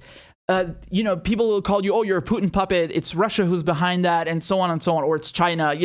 It's become this kind of, well, and not now. Again, we have to look at McCarthyism, which is quite old, but it's the latest, it's the modern version of McCarthyism, and it's being ironically used by Democrats the most, right? It used to be the Republicans who were doing that, and now it's the Democrats who are using this red scare, this red baiting, this neo-McCarthyism to silence any sort of criticism. And it's not just the U.S. ironically, it's also in Canada, in the U.K., in the Western world now. It's become sort of the go-to. If someone says something you don't like, just call them a Russian agent. It's just the remnants of the Cold War. And what's scary about that, what's unfortunate, is that I understand boomers or people who are a bit older than us or me. It's difficult coming out of the Cold War to maybe ditch that sort of fear, because there was a lot of propaganda in the Cold War. But it's worrying when you see people our age or younger who are falling for this propaganda, because we're not in, of course, there's a new Cold War with China and so on. I know the world hasn't really changed for the better, but it's scary when you see this neo-McCarthyite tool being employed the entire time to shut people up. It's again, I'm going to say this again, when you start resorting to personal attacks, you've lost the argument. You got to address what someone is saying, and if you can't do that and you start saying that, well, they lack integrity and so on, you could be right, you could also be wrong. That's not the point. Address the argument, address the participate in the conversation. Don't start name calling and only doing that. Like, I understand if you're really impassioned about something and a couple of cuss words fly out. I get that. But if that's all you've got is to just say people lack integrity or they're bought or they're foreign agents, that's bullshit. That's just weak. That's weak sauce. That's weak. You can do better than that.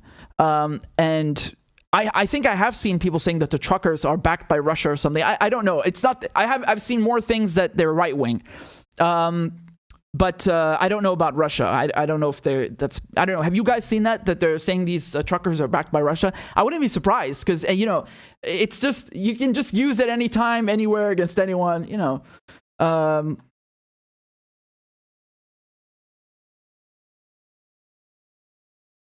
nice guy says, "Whoa. Trudeau and his cabinet just invoked emergency wartime powers, labeled protesters terrorists." So I'm not sure if you're referring to what I just talked about or you're talking about another development. Hold on a second. I wanted to add something else.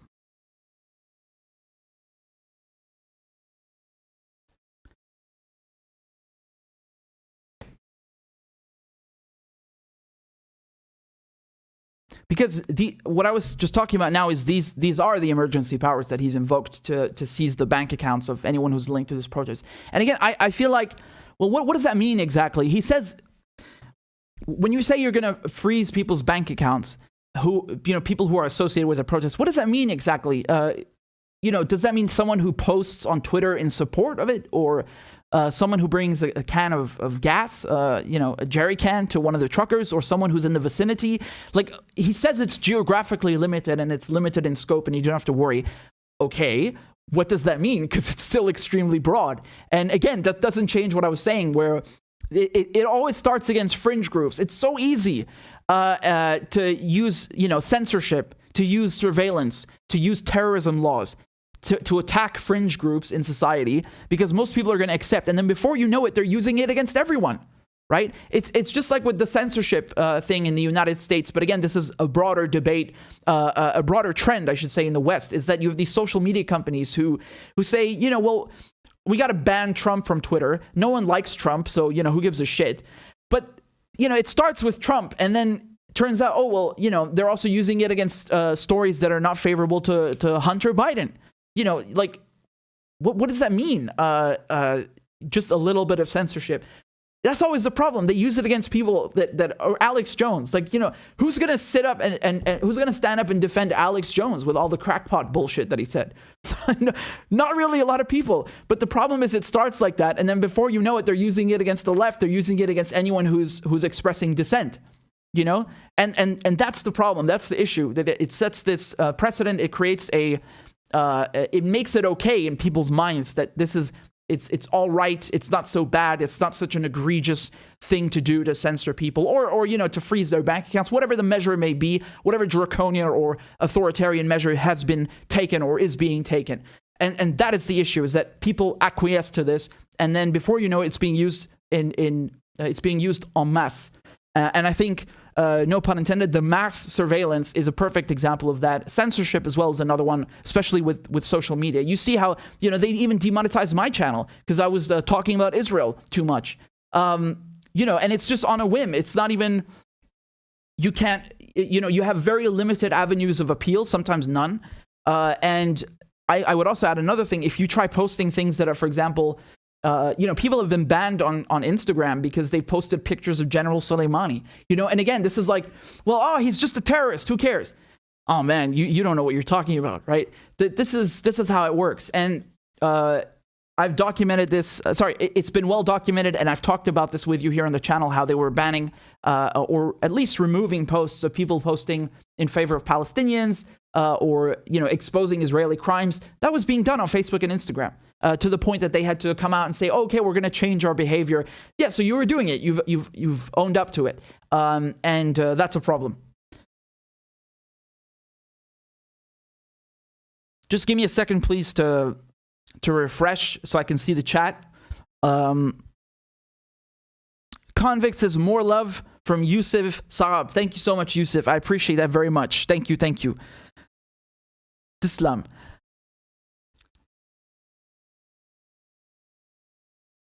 Hold on just a second. I want to pull up the next segment with you.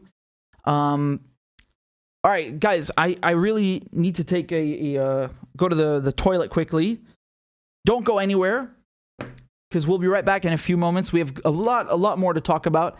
In the meantime, I'll just leave up the donation screen. If you'd like to support the show, support independent media, I'd be most grateful. Thank you very much. Don't go anywhere. We'll be right back.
All right, guys. On est de retour. We are back. I thought that was it for the segments. Of course, I love chatting with you guys, and if you have any questions, comments, I'll read those. But we actually have more stuff to cover, which I just remembered. I mean, this is scandalous. Honestly, this is a scandalous. And I feel like I'm saying that all the time. Everything is bloody scandalous. Everything is an egregious, incorrigible affront on our being. Let me just look this up for you. I always love a good impromptu segment. Thank you very much to Wesley. Thank you for the donation on YouTube. Wesley says you should do a story on Right Sector with a K.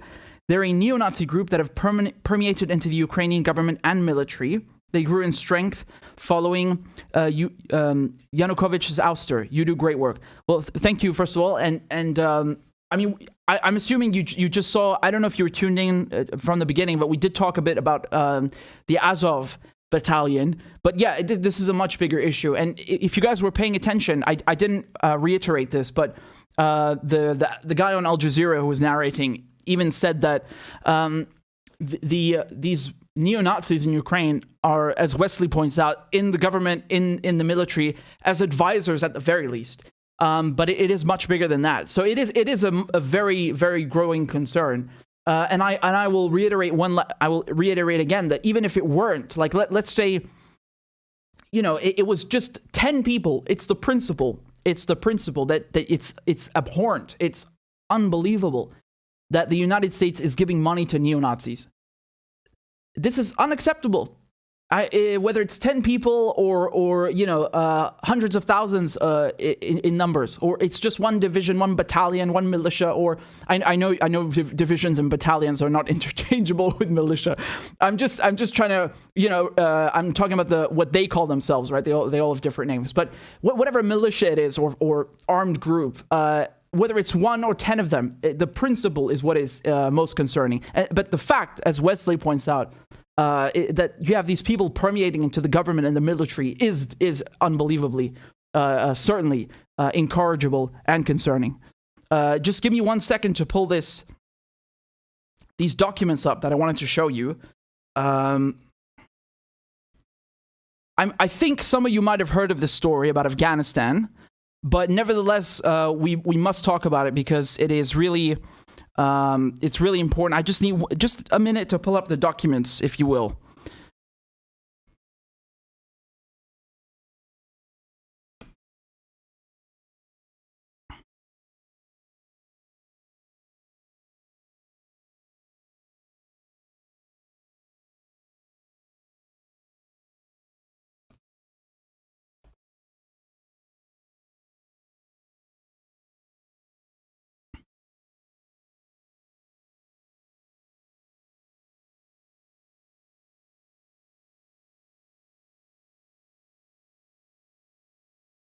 All right. I know it's not the most entertaining part watching me stare at a screen, but we're almost there. We're almost there, guys. And again, I don't know how many of you have just tuned in, or if you're watching. Yeah, if you just tuned in and you haven't been watching from the beginning, I'd like to know where you guys are tuning in from. So kindly tell me in the comments. Even if you already told me, just tell me again. I love reading out people's cities, and that's always great.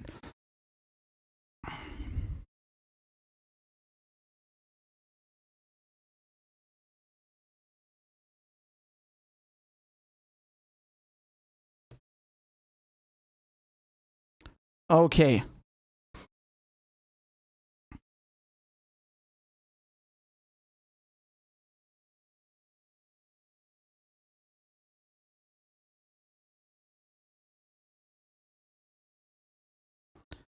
Bon.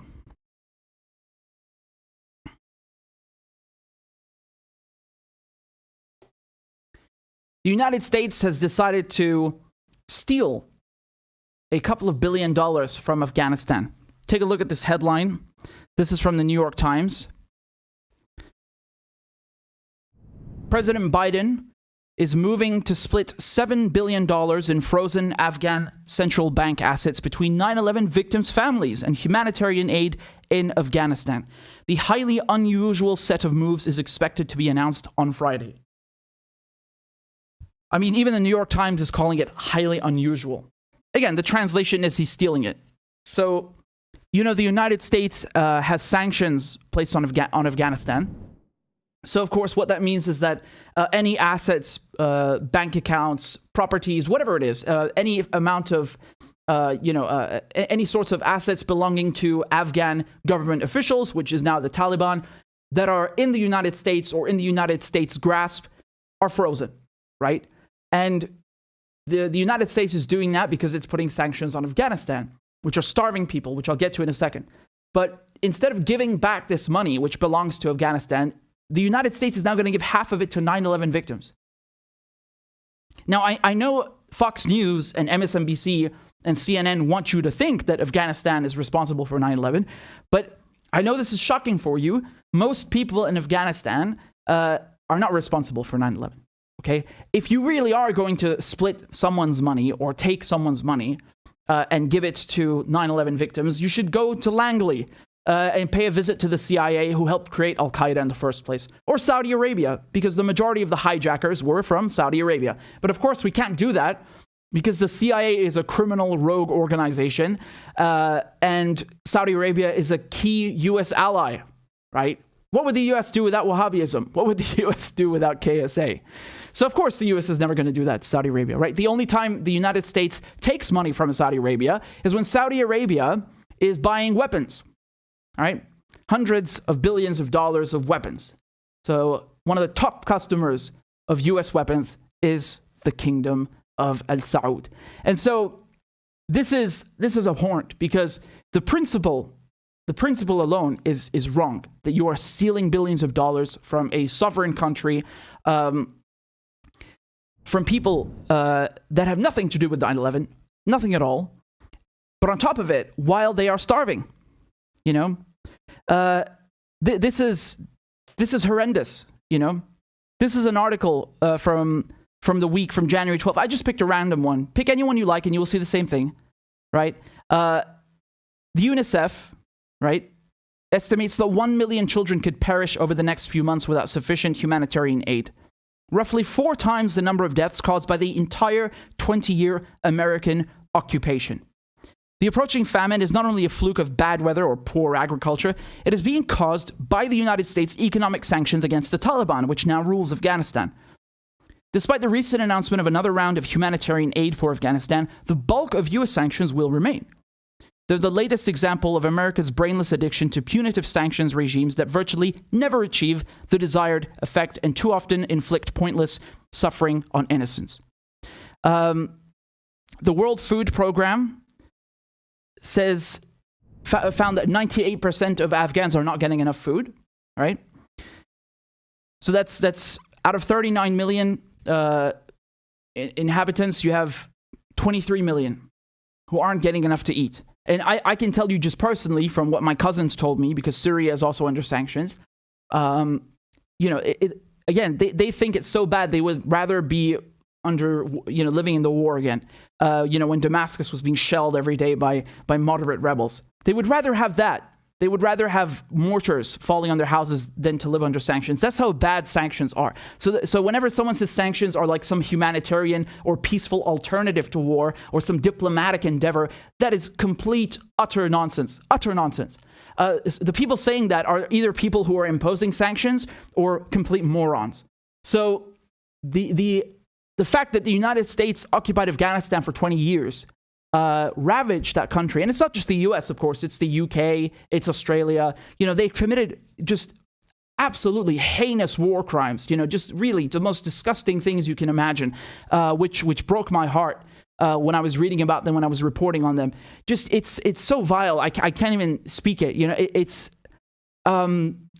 They killed these people like they're not even, like nothing, like ants, and they destroyed their country for no reason except to make money for weapons contractors, except to have bases on Iran's border, on China's border, just to just for the empire to expand and to test all of this drone technology and all these new weapons on them. And then on top of that, they steal their money.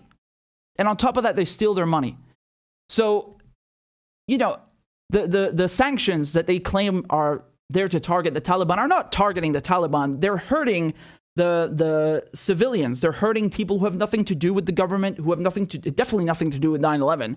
You know, as much as you want to say, okay, well, the Taliban sheltered Al-Qaeda. And remember, I'm going to remind you something that most of you may not remember, is that when George Bush and Tony Blair were making this accusation that, you know, we're coming to Afghanistan because you, the Taliban, you were harboring Al-Qaeda and you were harboring bin Laden. The Taliban said, we'll hand over bin Laden if you can prove that he did 9/11. Just show us some proof, which is, you know, that's the basic thing to do when you are submitting an extradition request. Is you have to give a reason why the person is guilty of a crime and offer some substantial proof. And I think the Taliban didn't say they would hand him over directly to the US. They said they'd hand him over to a third country, right?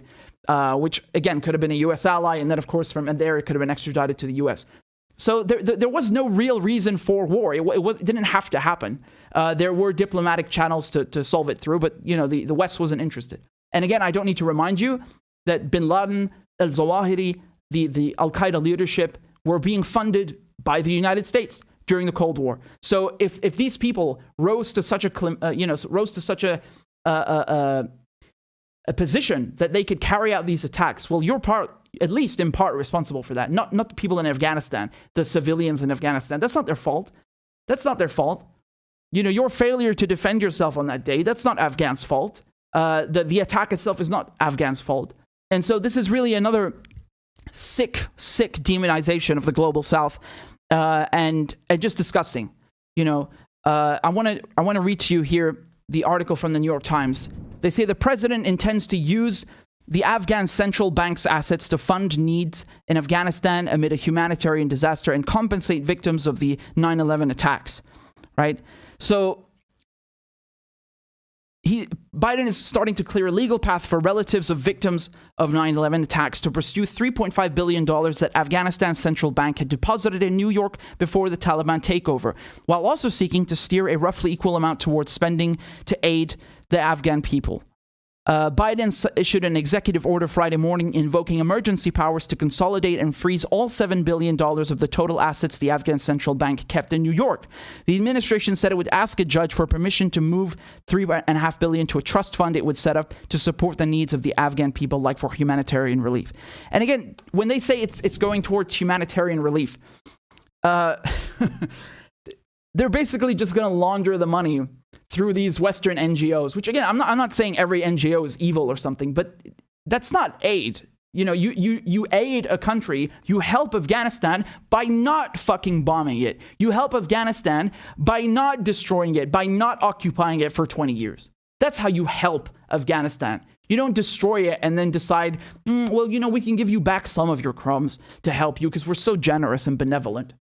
What is this sick logic, man? And then, you know, they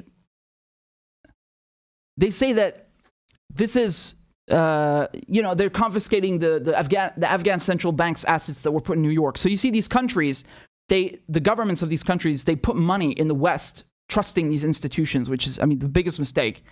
And this is what happens. Look at Venezuela. Venezuela has around $1 billion worth of gold in the Bank of England, right, which is in the City of London, which is the district in London, right, the City of London. So the financial district. And what happened to that gold? It's been taken, right? So the British government, which is part of this plot with the United States to get rid of the Venezuelan Maduro government, because they don't like him, they've said, well, we don't recognize you as the legitimate leader of Venezuela, and now you have this legal battle going on. So you have the Venezuelan government, the democratically elected Venezuelan government, the true representative of the Venezuelan people, in British courts, battling with this puppet called Juan Guaido that people in Venezuela have never even heard of, but he's backed by the US and the UK, so that's what counts, right? And they're trying to battle who is the legitimate government that the UK will recognize, the legitimate Venezuelan government, and that person will then get the gold. So the reason they did this, one of the reasons they did that, is because Venezuela has been crippled by sanctions, right? So even though Venezuela has the largest oil reserves in the planet, it can't refine it. It's got too much crude, and it can't refine it into fuel because the infrastructure has been decimated. So what they've been doing is Venezuela has been trading gold with Iran, right? The Iranians receive gold, and they give the Venezuelans fuel in exchange. And you've had multiple tankers going off to Venezuela. And that's why they stole the gold, right? So they said, oh, you're going to circumvent the sanctions by buying fuel with gold. We're going to take your gold, so you can't have it. And this is, again, just, it's disgusting, really. Because, you know, I really think it embodies, it's really it really, in the true sense of the phrase, this is adding insult to injury. Really. You know, this is really adding insult to injury. You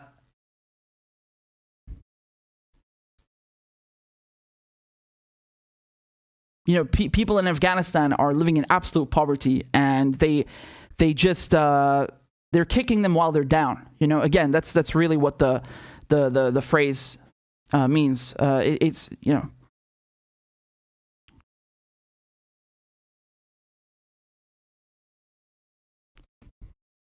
Really embodies the phrase of kicking someone while they're down. So let me just go back to the article over here. The money belonging to the Afghan Central Bank, known as DA or Da Afghanistan Bank, includes assets like currency, bonds, and gold.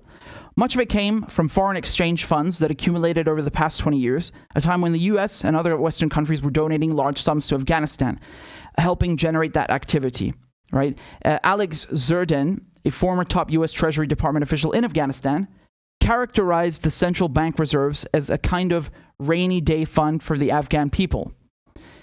In addition, about $500 million of the bank's assets correspond to the reserves of commercial banks in Afghanistan, which by law must keep a certain amount of their deposits, including the savings of ordinary Afghan people, at the central bank. Those assets are owned by the Afghanistan Bank, which it owes, but it owes the same amount to the commercial banks.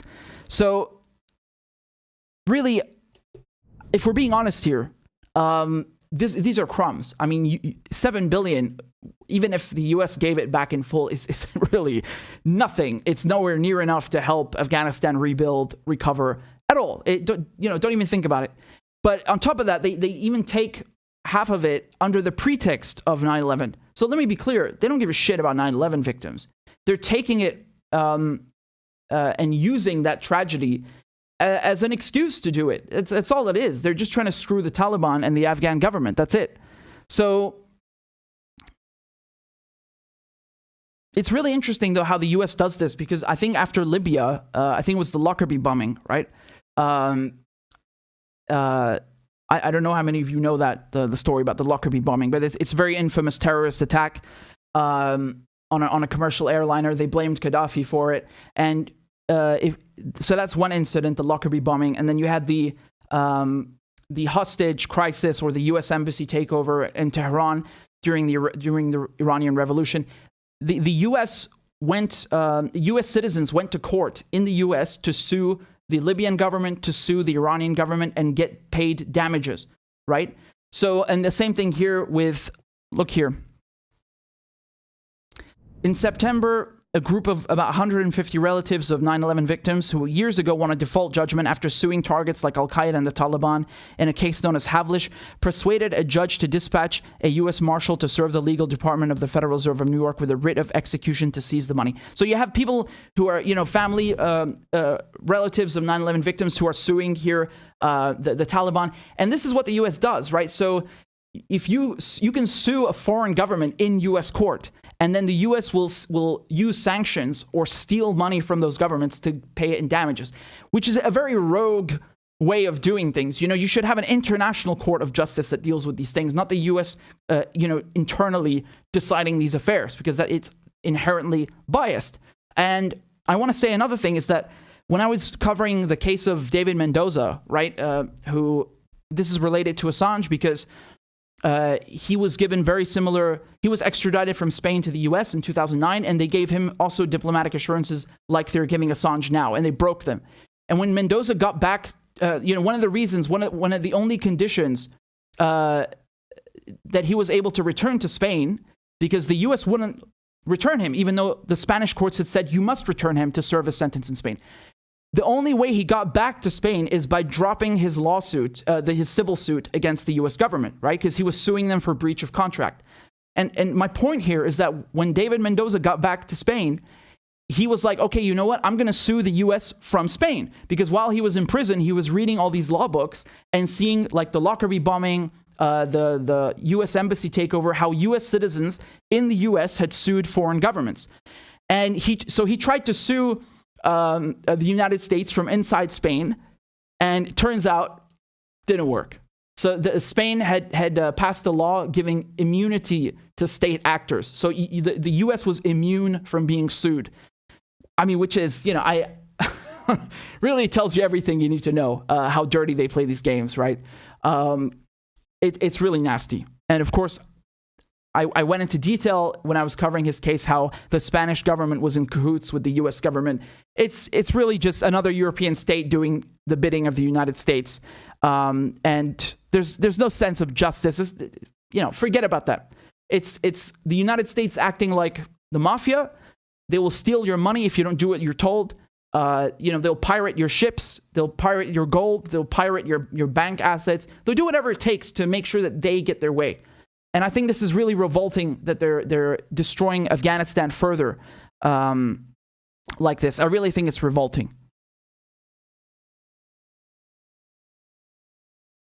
Sanctions never work. The only thing they do is hurt civilians. That's a fact.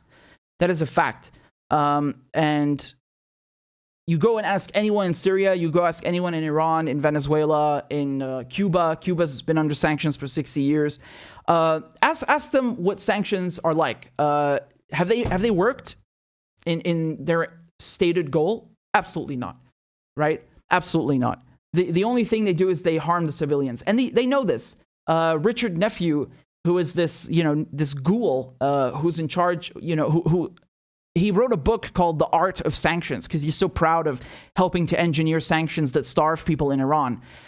He gloats about this. Like, he wrote a book and he's so proud of this kind of this ghoulish behavior that you go and starve people on the other side of the planet who have fucking nothing to do with politics or anything.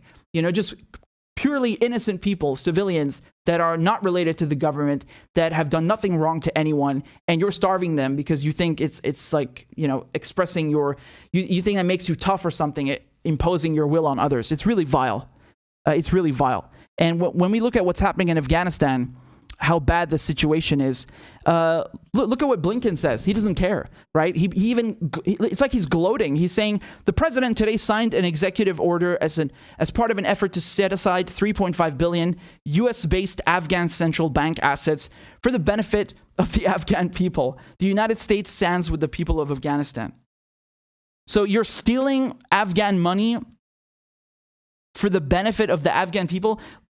Again, if you don't understand what Blinken is saying in this tweet, I'm going to translate it to you from politics to English. He's saying, look how good Joe Biden is. Joe Biden just set aside $3.5 billion that are going to be used to aid the people of Afghanistan. Yeah, and what about the other half, which you just fucking stole? Like, no mention of that, right? So they literally steal from another country and then go on Twitter to act like they're some kind of benevolent patron or some doing some charitable act. This is unbelievable. Like it's so disgusting, honestly. So tone deaf and vile how they do this. Like they gloat about it practically.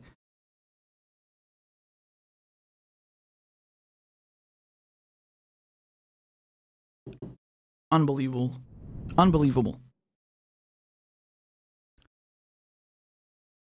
Every time they use sanctions against the country, just remember one thing. It's siege warfare, and the only people who are hurt by them are not the governments, are not the targeted individuals. It's the civilians. It's the people of Afghanistan, the people of Yemen, the people of Syria, the people of Cuba, the people of Iran, the people of all these countries that are considered enemies. And they never achieve the stated goal. The people at the State Department and the Treasury and the White House who are engineering this starvation who are engineering these man-made crises know exactly what they're doing. I can assure you they have teams of people who sit down and calculate the damage that this is going to do. They know 100%. They know full well what they are doing, and they do it anyway. It's disgusting. You know, their hope by doing this is that, well, if we starve people enough in Syria, they're going to get so angry and they're going to go and overthrow the president. But that's not happening. It didn't work. Look at Cuba. 60 years they've been starving Cuba. They've had an embargo on Cuba. Did that result in an uprising? No. Is that going to result in Afghanistan, overthrowing the Taliban? No. Did that stop Iran's nuclear program? Again, it's a civilian nuclear program. It's not a weapons program. No, it didn't. Did that stop, did it get rid of the Maduro government? No, they don't work. They don't work. It's just to make people suffer, to kneecap them. That's it.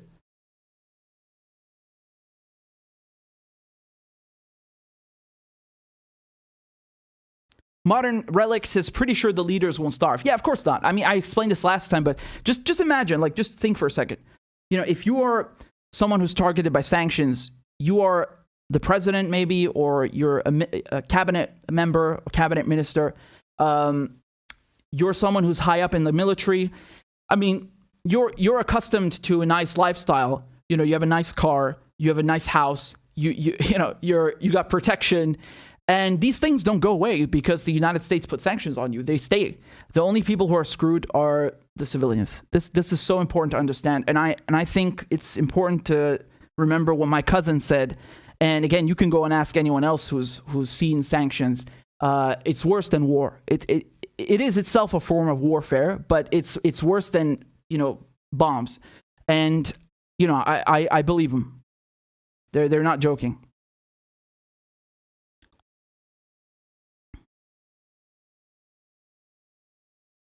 Standing Alone says, considering everything, I understand Russia's view far more than the US. It's unfortunate Ukraine is the pawn, however.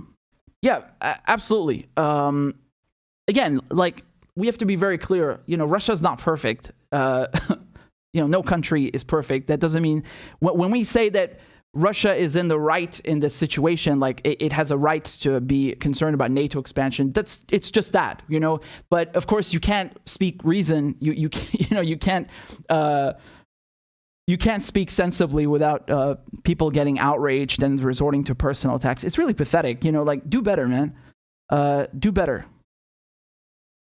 If the shoe were on the other foot, okay. You know what the reaction would be. If the tables were turned, you know what the reaction would be. It would not only be similar, it would be, blown out of proportion. And that's not, again, it's not even speculation. Just look at the Cuban Missile Crisis. That tells you everything about how the U.S. feels about Soviet missiles on its doorstep. So,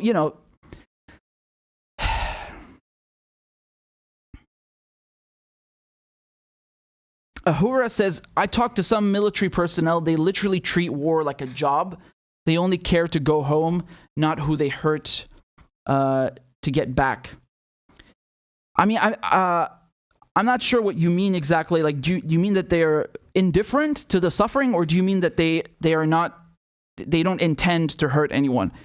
Because both could be true. I don't know. It depends on the person, right? But I'll say one thing. I think by default, it's a lot of this violence is not necessary. That goes without saying. A lot of this violence is not necessary. A lot of these wars are engineered. They're started on purpose, and it's really sad. And I always think back to World War I, for example. You have millions of people who are, they're just normal, regular people who are being sent off to kill other normal, regular people in some fucking trench in Belgium, and getting shot at in the mud and with the rats and the shit. What is the point of that? It's so senseless. It's so stupid. Especially in World War I, they would fight over 2 kilometers, some tiny stretch of land that has absolutely no meaning, and you have 50,000 people dying over a hill. the Battle of Verdun, for example, I mean, you had tens and tens and tens of thousands of men dying a day. What the fuck for? What? Why? This is so stupid and senseless. And the people who start these wars, they're never the ones fighting them. Their children don't go there. Their children don't go there. They're nice and safe and protected. And they send, they make people from one country hate another country. And usually, where there's usually no problem. You know what I mean? And yeah, it's really messed up. And I think that's a dynamic that's still true.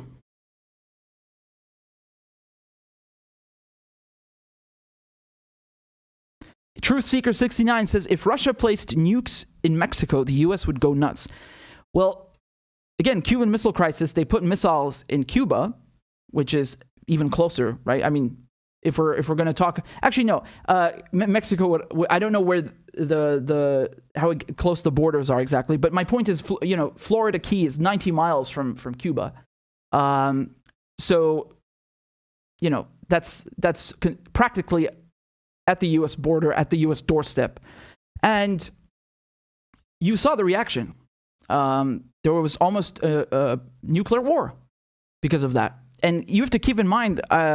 This is just Cuba trying to defend itself. Cuba didn't go and put those missiles there for no reason, I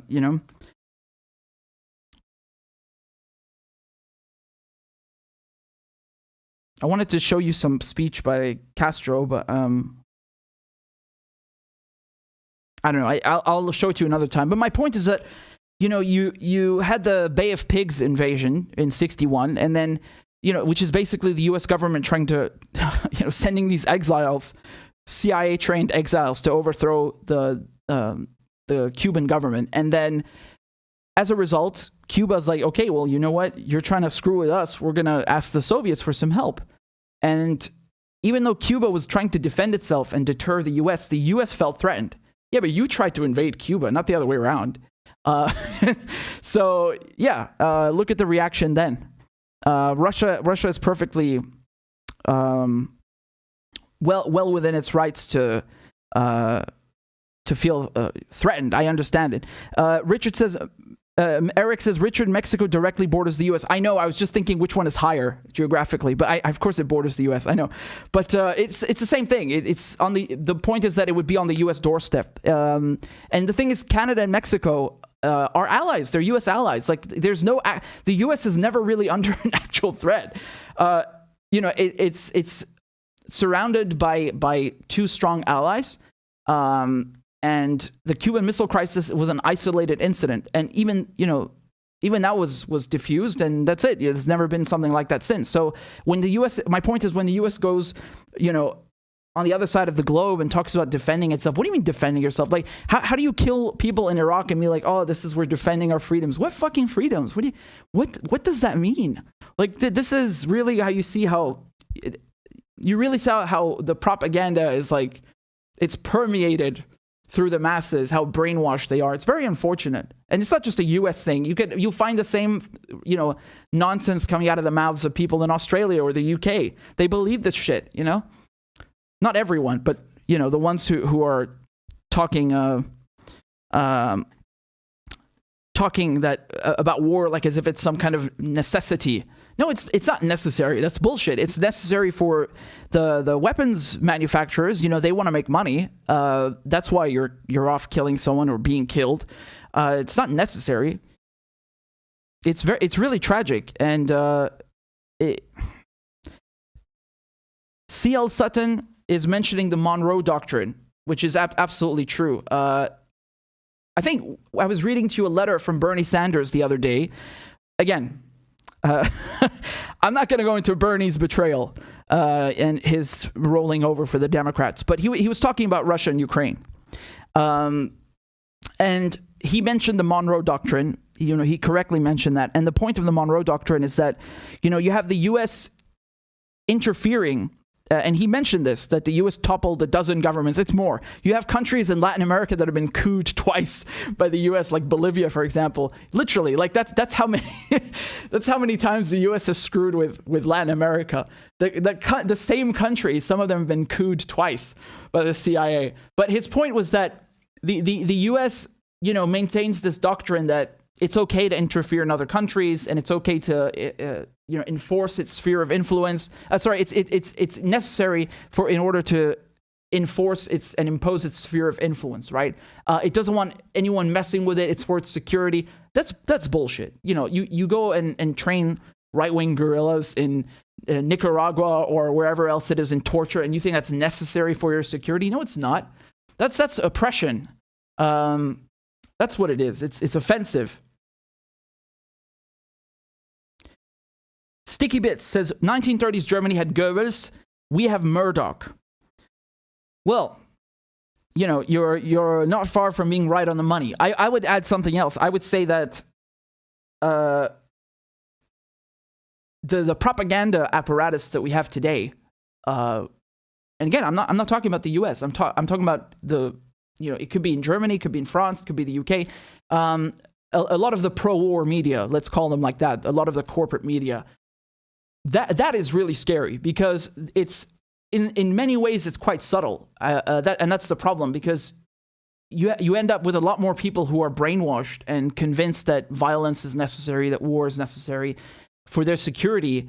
It's like it's much harder to deprogram them, to uncondition them, because they don't realize that they've been brainwashed, because they think, for example, if you go on television and tell people that, this dictator is killing babies in incubators, which is what they've said about Iraq, right? They made up this enormous lie. I can't keep up with them. There's so many of them. I think they said the Cubans were eating babies also, like communists are eating babies, like really just completely made up by the CIA. Like, of course people are going to be offended. They're going to be like, what? That's outrageous. And then you got them, right? Because unfortunately, we lack critical thinking skills. Oh, man. And it's always this concept of imminent, right? Something being imminent. There's an imminent threat. Saddam, 45 minutes. Russia is about to invade Ukraine any day. February 16th, 1 a.m. They even have a date. The terrorists are about to strike at any moment, in any place. Raise the threat level. Like, this is real, Orwellian shit. I don't know how old most of you are, if you're old enough to remember. I remember after 9/11, they had the terror threat level. It was this color-coded bar. They did it both in the UK and Britain. The UK and US. Let me show you what it looks like. It's comical. It's honestly comical. Like that's how dystopian it is. It's just comical. And so they would come on the news and tell you that the threat level, the terrorist threat level, has been raised by the Department of Homeland Security from green to orange or something.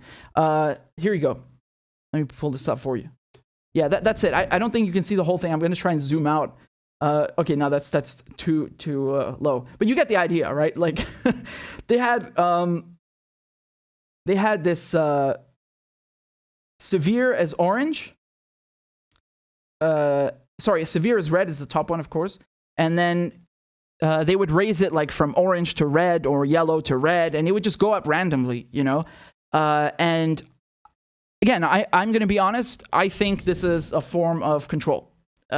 This is, again, at the very least, these terrorist organizations, like, they're funding them from the start. They're enabling them. It's so weird how anytime you have a terrorist attack in France or, Germany, Madrid, Bangkok, London, New York, they always know about these terrorists. They always come out with it. You see in the newspaper that, this so-and-so, this terrorist was already known to the intelligence agencies.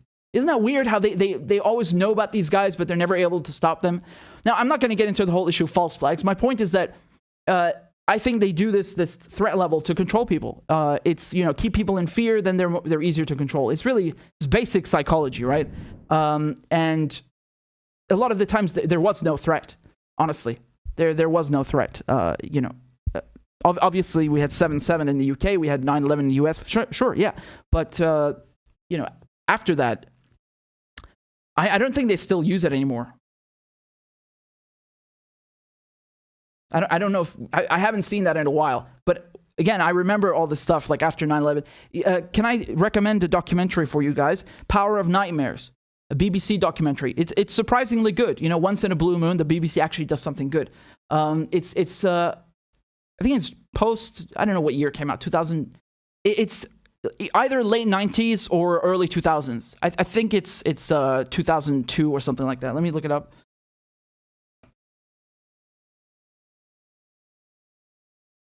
(2004). Yeah, 2004. So I remember watching that as a kid, and that's one thing that really opened up my opened my eyes to all the stuff. I mean, a lot of it is my parents, of course.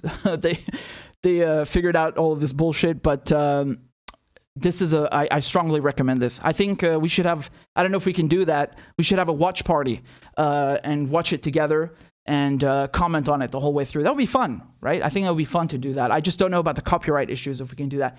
Is Twitch any better to avoid copyright things? Because I have a Twitch account. I think it's simply twitch.com/RichardMedhurst. So you can subscribe there if you want, but I haven't been using it. Do you guys watch a lot of politics on Twitch? Because I know some people do it, but I kind of gave up on it. I didn't really see the need to do it. What do you guys think? Should I continue doing stuff on there on Twitch and streaming at the same time? Because right now I just do YouTube and Rockfin. That's it. I could do Twitch though. I could simply just turn it on and you could watch on Twitch. So let me know what you want, and I will accommodate it. Mimi says Twitch is worse.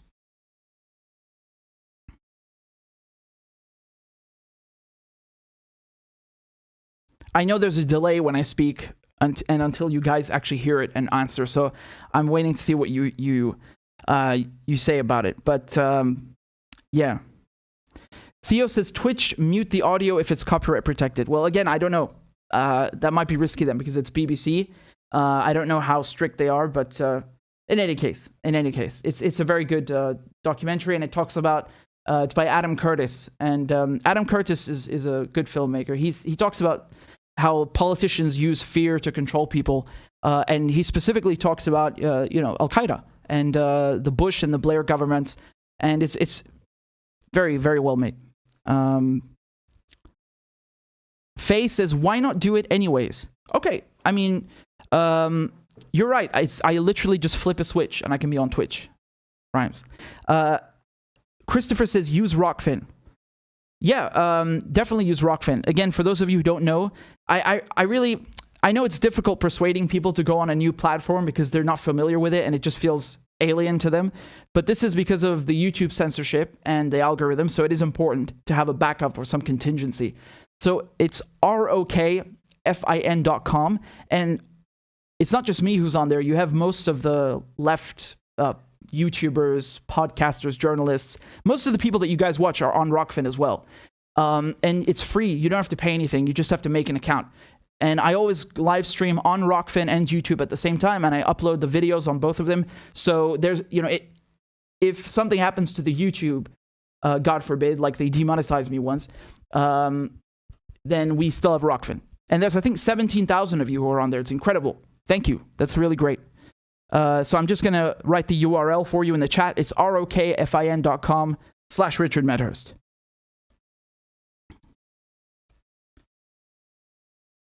RSFO says, what about Rumble? I don't know much about Rumble. I've heard of it, but I have never used it. And if it's not too difficult to have that as well, I guess I could do it. I mean, what's the advantage of it? I think people have said it's like it's supposed to be like Substack, but for videos, where it's like free speech and they don't censor you or something. I mean, Rockfin is supposed to be that as well. And I don't know how difficult it is to start uploading on a third thing as well, but I could try. How many of you guys are on Rumble? Because if many of you are there, then I guess it's worth it. But for now, it's just YouTube and Rockfin. Deep says, I can't use Rockfin because I can't watch a white screen. which admittedly is a shame. A white screen? What you mean? It's showing up white for you? You can't see the live stream? I'm a bit confused. If you tell me, I can let them know, because you guys, for example, asked me whether there's an Android app for Rockfin, and I think there wasn't, and I wrote to them, and other content creators wrote to them as well, and they ended up making one. So yeah. Oh, I get it. Deep says there's no dark theme. Okay. Well, I mean, I'm on the website, and it's always dark for me. So I don't know. I don't know. It's always been black, the theme. So I don't know. I've never seen it white, actually. Or maybe I turned something on. Maybe in the settings. I don't know, man. I don't know.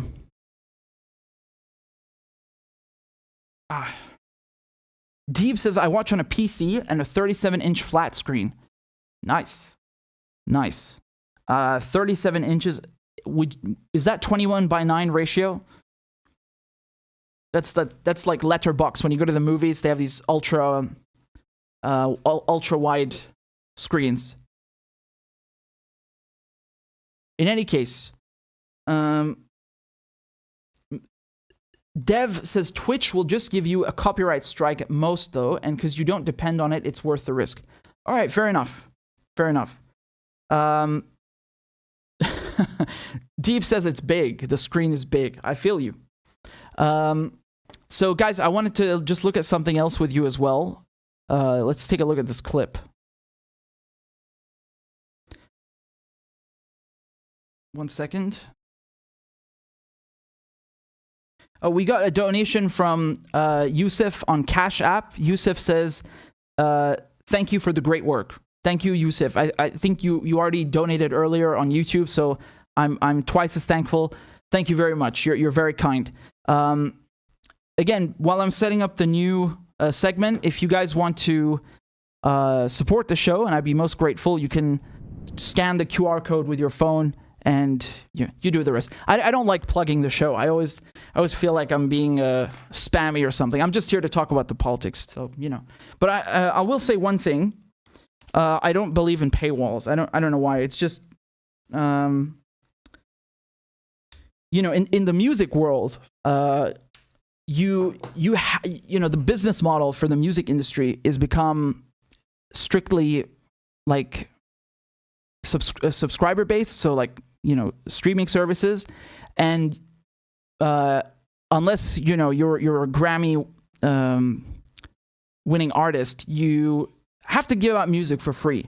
But I think we did that with Riverline, and it hasn't been a problem because tons of people they support you anyway. So that's why when I do this as well, I don't believe in paywalls, especially news. Like news should be just available to everyone. So just give me a second. I'm setting up the next segment. Okay.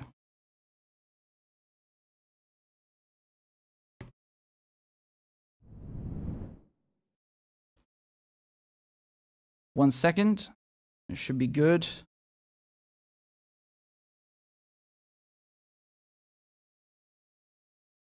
All right. AOC was giving a speech at a rally, and she was confronted. Let's take a look. About that a little bit too, because you refuse to fight tooth and nail against the Iron Dome funding. You refuse to stand. Let's talk about it. You're a traitor to the people. Let's talk about it. The people of the world. Let's talk about it.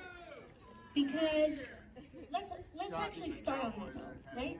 Because I don't believe in elephants in the room. Let's speak on it, because we are all here in solidarity to fight for human rights for Palestinians and Palestinian kids. So if we care about this, my brother, if we care about it, we gotta be about it. Yeah! We gotta be about it. And when the votes happen, they have to about that a little bit. I mean, what more can I say? I love how people are just telling him to shut up. Like, yeah, how dare you? How dare you call her out for not being firm enough on Israel? Like, I don't feel like he was being rude. He was just, again, obviously for her, it's not nice to be heckled or something, but this raises a really important point. The Iron Dome funding. You remember after Israel slaughtered hundreds of Palestinians in May 2021, the United States, which already gives Israel $3.8 billion a year in military aid, gave Israel another $1 billion. And AOC changed her vote from no to present at the last second, right? So she basically, she just abstained from denying Israel that money. And this is really heinous. And it's weird because on the one hand, just a few weeks before that, she was trying to deny weapon sales to Israel, not entirely, but a specific weapon, right? A specific armament. And for that, the Israelis were calling her anti-Semitic, like these government officials, right? I think it was, if I'm not mistaken, it was the Israeli ambassador to the UN. He was calling her anti-Semitic, which is ridiculous, right?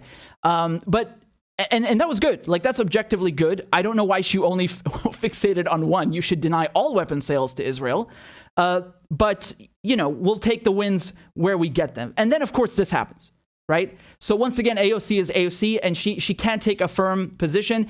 When she's asked about Palestinians and Israelis, she gives these like wishy-washy garbage answers. Right now, she's like, well, if we want to help Palestinians, we have to be about it. What the fuck? Just vote no. I don't care about your stupid phrases. Just vote no. Stop voting for people like Pelosi who kiss Israel's ass. Stop telling people to vote for Biden who is again a self-professed proud Zionist. And when it comes to the Iron Dome, now the Iron Dome is supposedly, it's just strictly defensive, right? Because it's a surface-to-air missile system for short-range rockets. So, the Israelis, they have Iron Dome, they have David Sling, and then what's the third one? Arrow 1, Arrow 2. And so the idea is that when Hamas fire rockets, when the resistance fires rockets, these missiles are fired by Israel to intercept the rockets and then bring them down.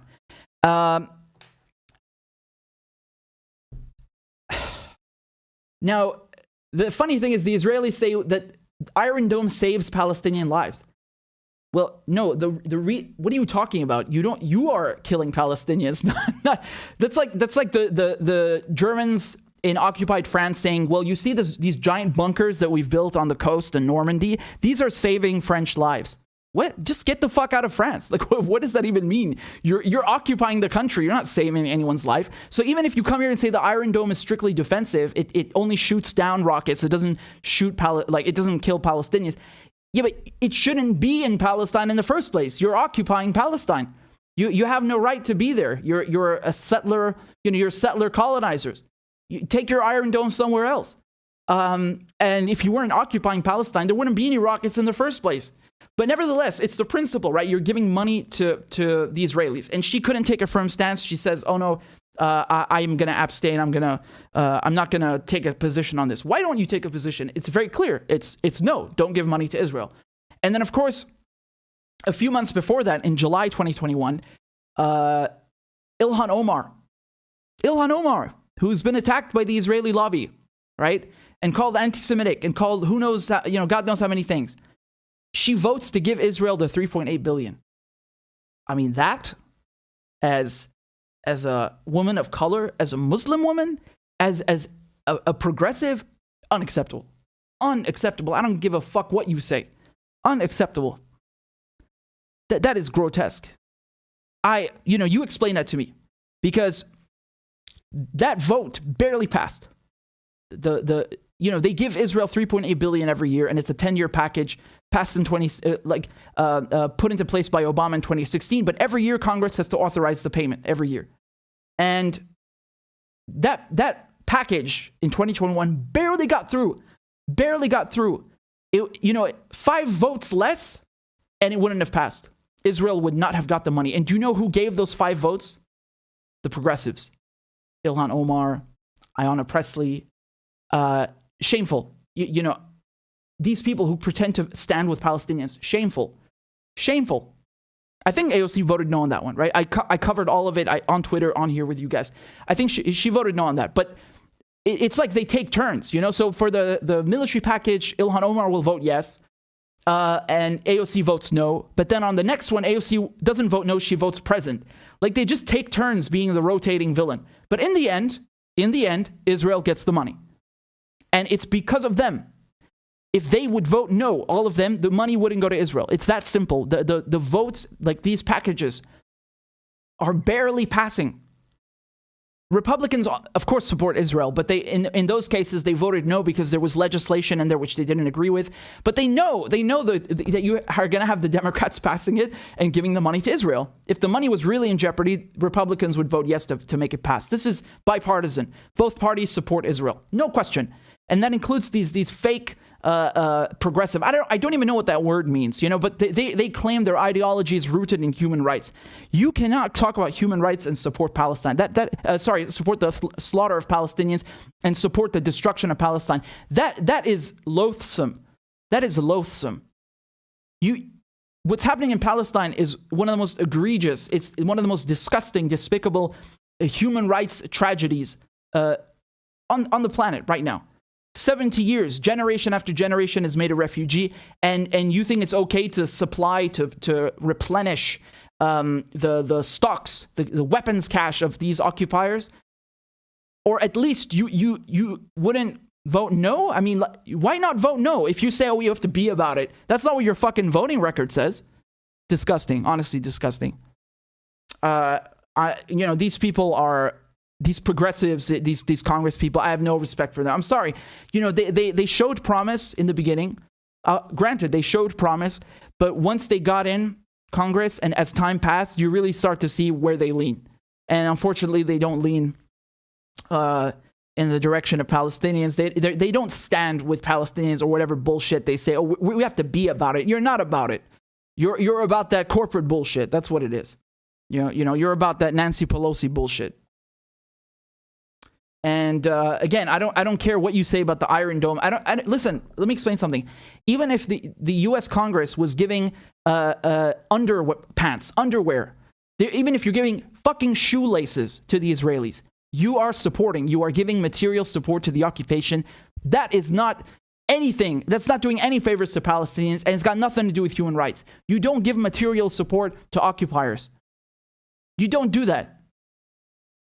And AOC, she didn't vote yes. I'm telling you, she didn't vote yes, but she didn't vote no either. And that's really, like, how can you say, oh, we're with Palestinians, but I won't actually, vote that way? Yeah, you're with Palestinians when you're blabbing through the mic, but when it comes to it, you're not. When it comes down to, the way you vote, you're not. And that's a fact. That is a fact. It's not my opinion. Just look at the voting record. Just look how they vote. They take turns doing this bullshit, right? Whether it's, getting Pelosi into power or the $15 minimum wage. It's not even just a Palestinian thing, right? Like all of the things that they championed, that they ran on, they don't come through with it. Just to give you an example, the $15 minimum wage. At the beginning of Biden's term, he wanted to get this omnibus bill passed, right? So they had a bunch of bills packed into this, and the progressives insisted on a $15 minimum wage. They sent it to the Senate from the House, and then the Senate removed the $15 minimum wage and sent it back to Congress. Let me again spell this out. So the House sent this bill to the Senate with the $15 minimum wage. So all of these progressives voted yes, we want the $15 minimum wage. It got to the Senate. The Senate removed the $15 minimum wage. They sent it back to the House, and then they voted yes again. So even after the Senate removed the $15 minimum wage, they voted yes. So how can you claim to support that when you're letting legislation through that doesn't have the shit you ran on? It's such hypocrisy, and then they try to flip it in the media. They're like, you see, the progressives, they got the $15 minimum wage sent to the Senate. What? Who cares? It's you voted for it when it was removed. And again, it passes by like 3 or 4 or 5 votes. So easily, as few as they are, right? It's like, what do you have, 10 so-called progressives? They could put their foot down and stop this if they wanted to. They don't. They never do. So, I'm really done with these people. If you can't see the games that they're playing by now, I don't know what to tell you. You're in denial. Again, it's nothing personal. It's just look how they vote. It's really clear they're playing this game of rotating villain.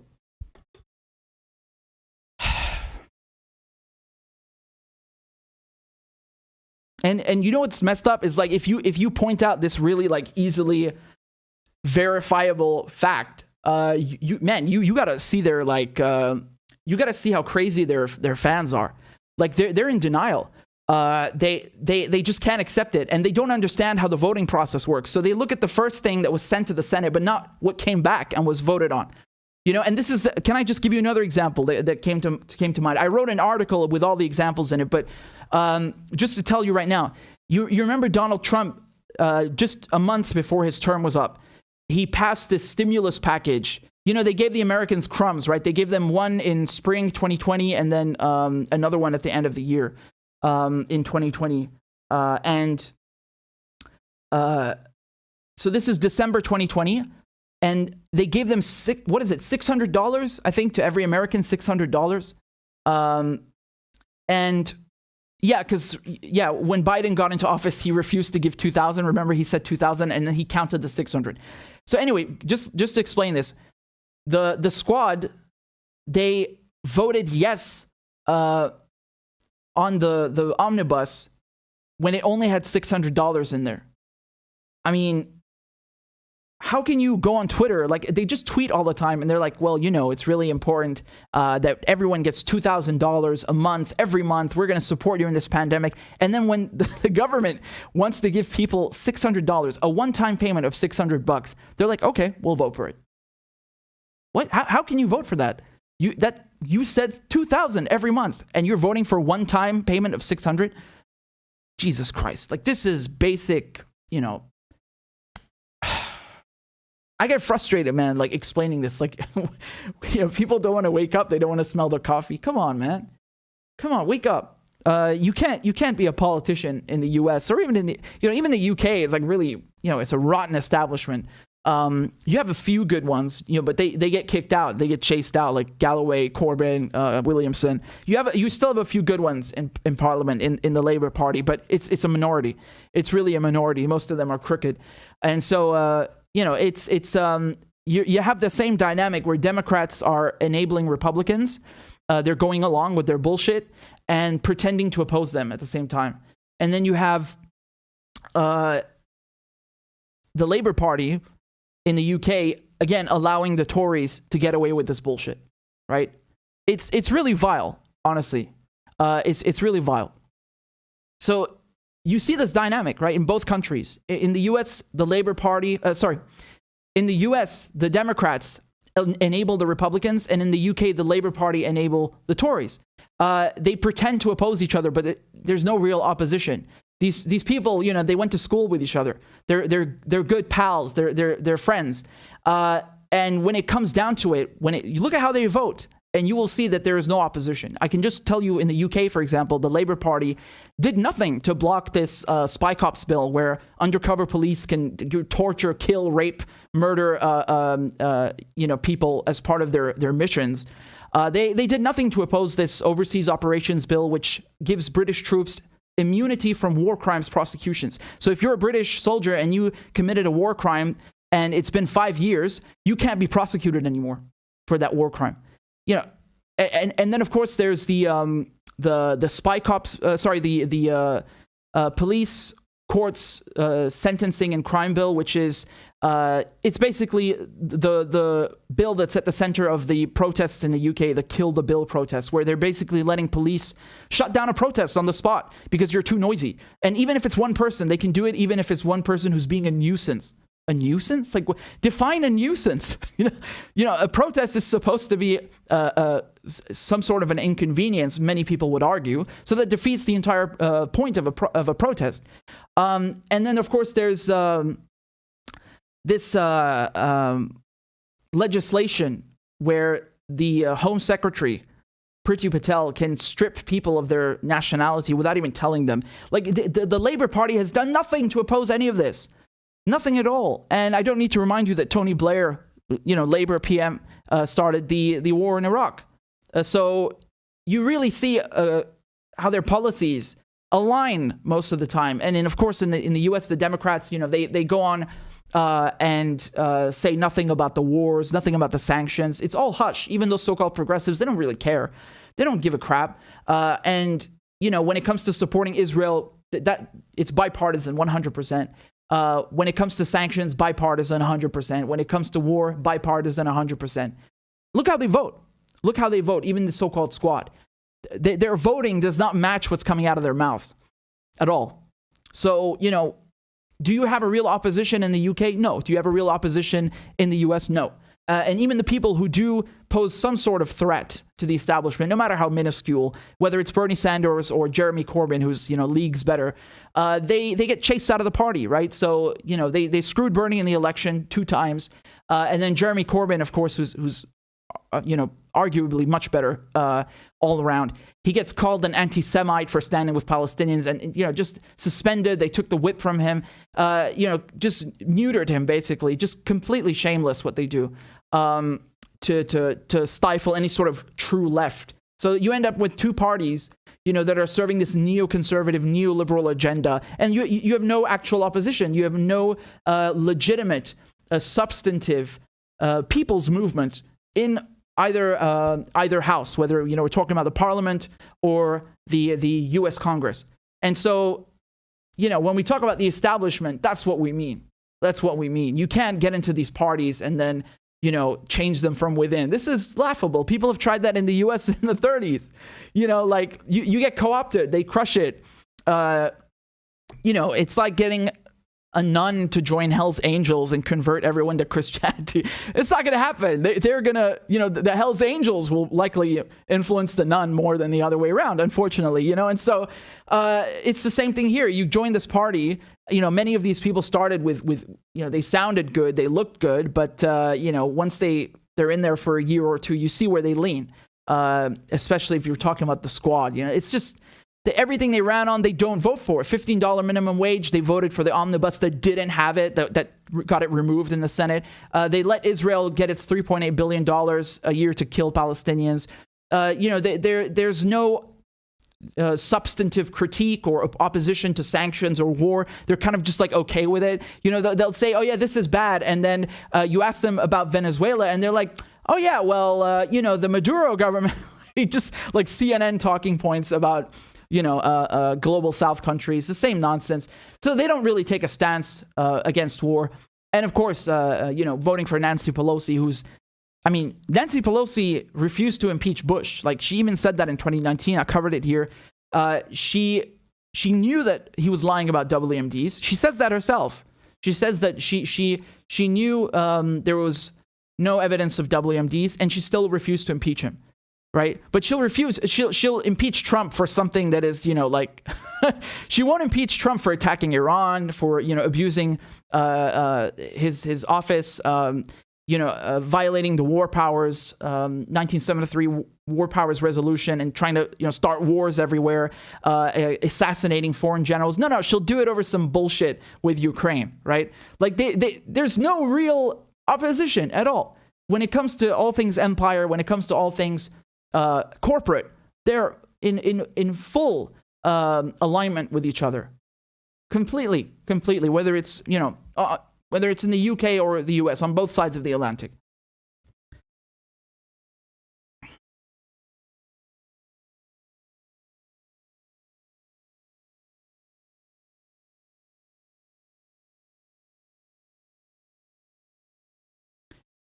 Dave says they all support Guaido. Thank you. That's exactly what I meant. You know,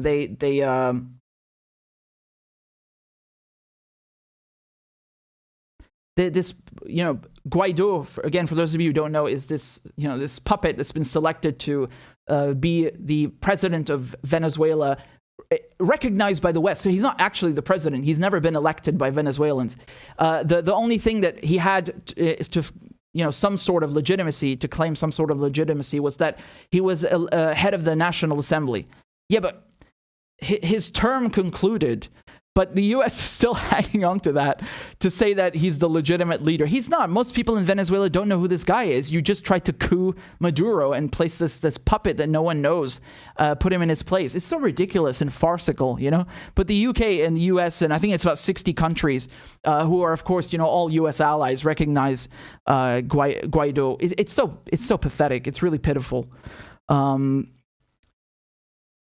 let me just tell you another thing. This Guaido opposition in Venezuela, just to show you how morally bankrupt they are, they prevented Venezuela from accessing its own money to use for COVID vaccines or for humanitarian relief. I think Venezuela even said, the Maduro government even said, let the UN take the money and distribute it. So like we're not even asking you to give it to us. Give it to the United Nations and let them buy all this stuff for us and buy the medical equipment that we need to deal with the pandemic.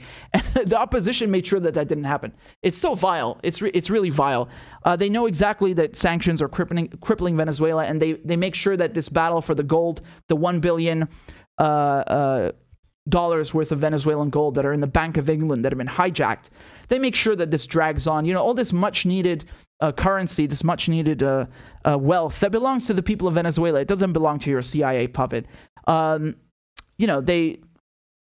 don't care. They want to make sure that people can't access it. They don't care how why people are suffering. It's really vile. So I have enormous respect. I have a lot of respect for these countries in the global south, like Iran, Venezuela, Cuba, well, of course, Syria, Yemen, who are really, Bolivia as well, like who are really, despite all the challenges, despite all the attacks against them, they still stand up for themselves, for others. They challenge this U.S. hegemony, this imperialist world order that they're trying to impose on everyone, and they don't falter.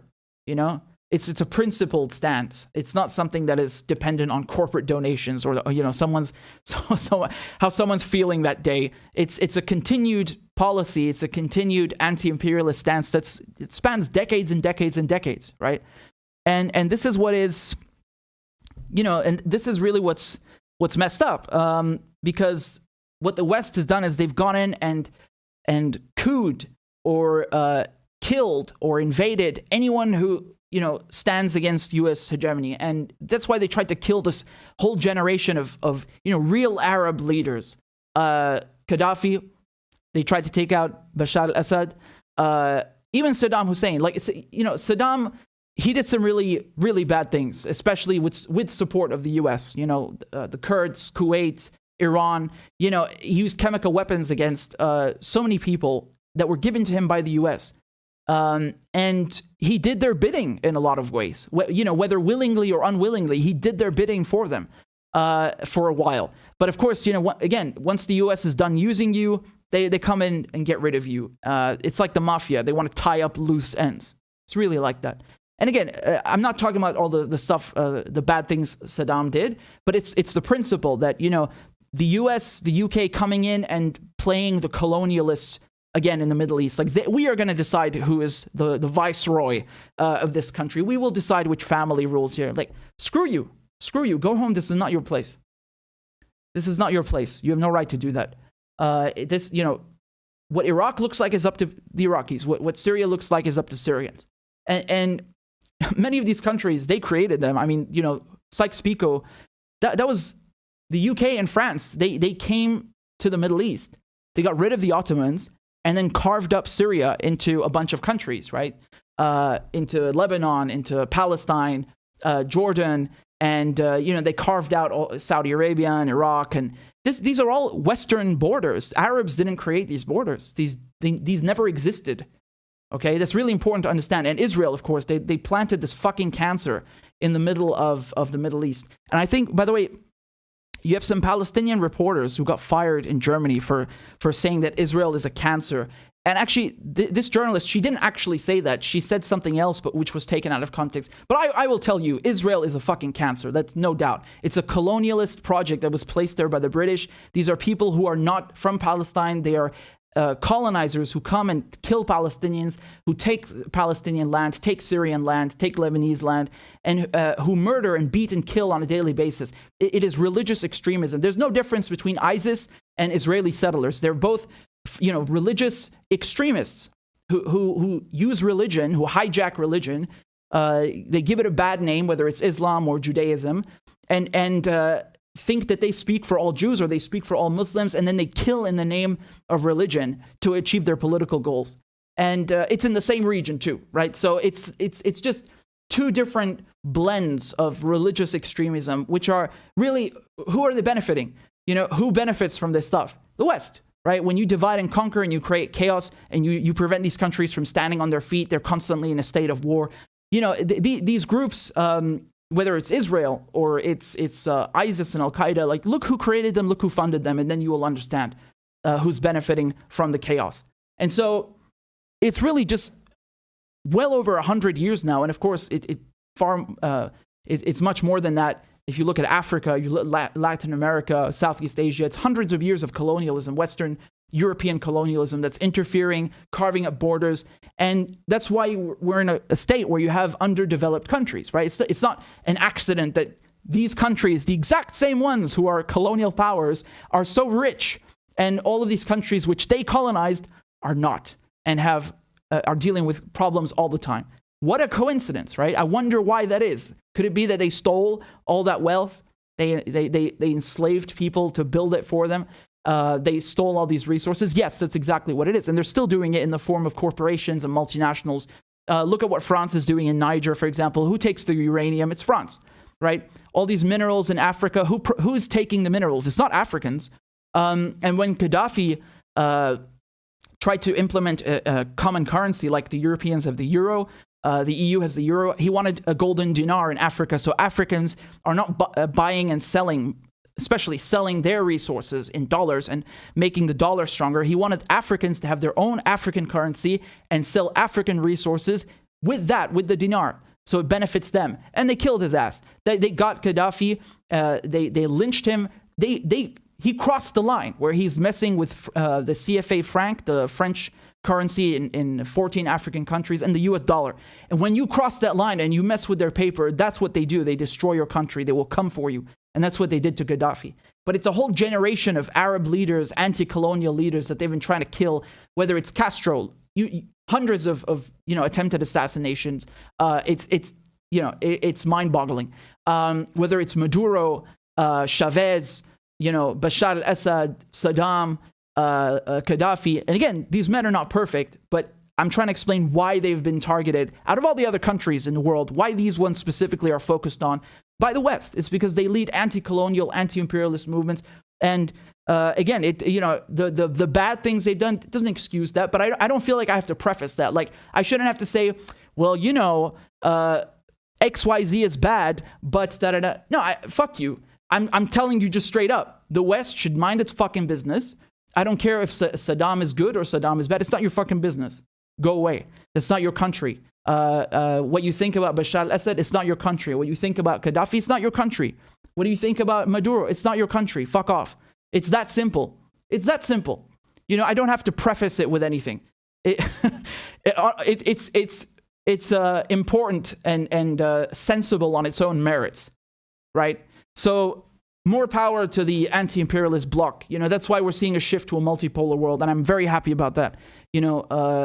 Syria, Yemen, Cuba, Venezuela, even Argentina actually signed up to the Belt and Road Initiative. All these countries are either, they're certainly standing with each other, but also many of them have also joined the Belt and Road Initiative, which is another way of expressing this kind of discontent with the neoliberal economic model that's been exported by the US and imposed in most cases, imposed, not just exported. One of the reasons that you have Syria under attack is because Syria is a country that doesn't have any significant national debt, right? So the IMF and the World Bank can't, plant their claws inside of Syria and, trap it with debt and then, of course, control its politics, which is how they do with most countries. It's a scam. It's a con. And of course, Syria, didn't open up its markets to in the same at the same rate that Western corporations would have liked. If you don't open up your markets and your resources, and you don't let Western multinationals and corporations expand like they want to into your territory, they come and kill you. It's really like the mafia. Honestly, there's so many parallels with how it works, right? So if they want your territory and you don't give it to them, they'll come and kill you and take it from you. And so I'm happy to see Syria join the Belt and Road Initiative. I'm happy to see Cuba as well, and all these countries helping each other out. And the resistance axis is stronger than it ever was. It's really important to realize that. You look at how Hezbollah is right now. Hezbollah is way, way, way bigger than it's ever been. Hamas, the same thing. Syria has not been toppled. It won the war against the Al Qaeda and ISIS and all these nut jobs that they sent our way. Yemen is winning the war now. That doesn't mean these countries haven't suffered. They've suffered and they're still suffering, but they're vanquishing the oppressors. And Cuba, 60 years embargo, still didn't fall. Right? They tried to coup. They did coup in 2019. Morales in Bolivia. But again, the socialists came back to power. So you're seeing a shift, a multipolar world, a multipolar order coming into play. And that is the solution. That is the solution to this U.S. hegemony, this Western imperialism and colonialism that has really devastated the planet for centuries. And we still see the effects of that every single day.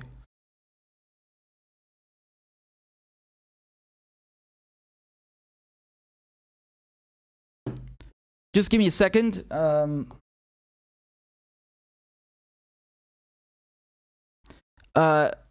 Pookie, thank you for the super chat. Pookie says, are you aware that Obama led the Yemen war because Saudis were mad for the invasion of Iraq, which ultimately put Iran, the new superpower of the Middle East, criminals? Well, the thing is, I was talking about the Iranian Revolution the other day, and I was explaining to you how Iran was in the Cold War, at least until 1979, until the revolution. It was the regional policeman for the US, right? And like I was saying just now, these countries, when they untangle themselves, they break free from the US hegemony, from the US order, then they're suddenly threats. And Iran, as you're saying, is definitely stronger now than before, even though, despite their numerous attempts to take it down by getting Saddam to attack them, by trying to get Israel to sabotage their programs, by sanctioning Iran, it's not working. It's actually had the opposite effect. So, sanctioning these countries has not worked because Russia, Iran, China are proposing alternatives, and it's really blowing up in their faces. So, that's what I mean when I say the resistance axis is growing stronger. And of course, Obama has blood on his hands from Yemen. Absolutely. Absolutely. And when we talk about Saudi Arabia and Iran, I mean,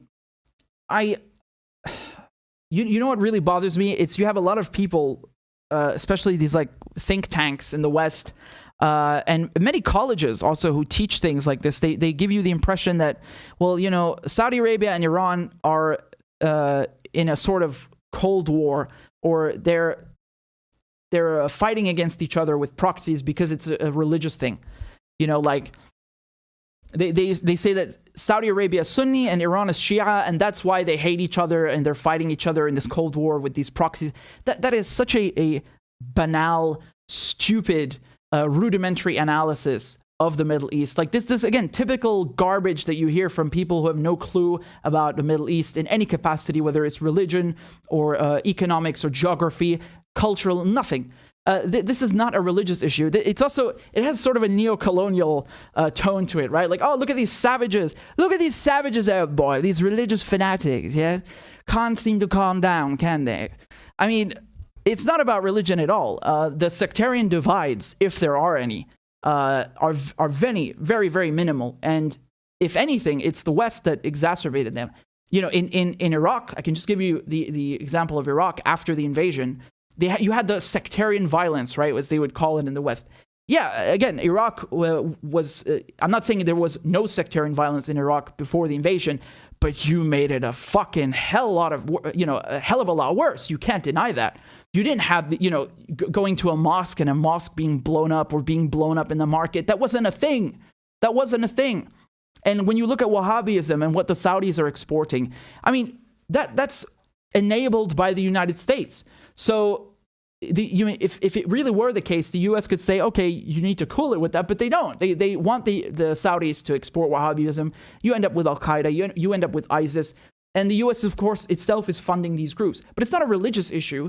Hamas, the Islamic resistance in Palestine, Hamas, is Sunni. If Iran has a problem with Sunnis, why is it allied with Hamas and sending them money and weapons and support? Like, that blows your whole narrative out of the fucking water. It's got nothing to do with that at all. But this is, you know, they can't, the think tanks, the Westerners, the pundits, the commentators, the professors, who are apologists for this disgusting imperialism in the Middle East, they can't come and tell you that, well, we are the ones who carved out the Middle East, the French and the British, Sykes-Picot, who carved out the Middle East based on sectarian lines. We created these borders, right, to separate the Christians from the Muslims and so on. That, you know, they can't tell you that. They can't tell you that the CIA is funding Al-Qaeda. The CIA is, the Americans are letting the Saudis export Wahhabism. They can't tell you that, because then the jig is up.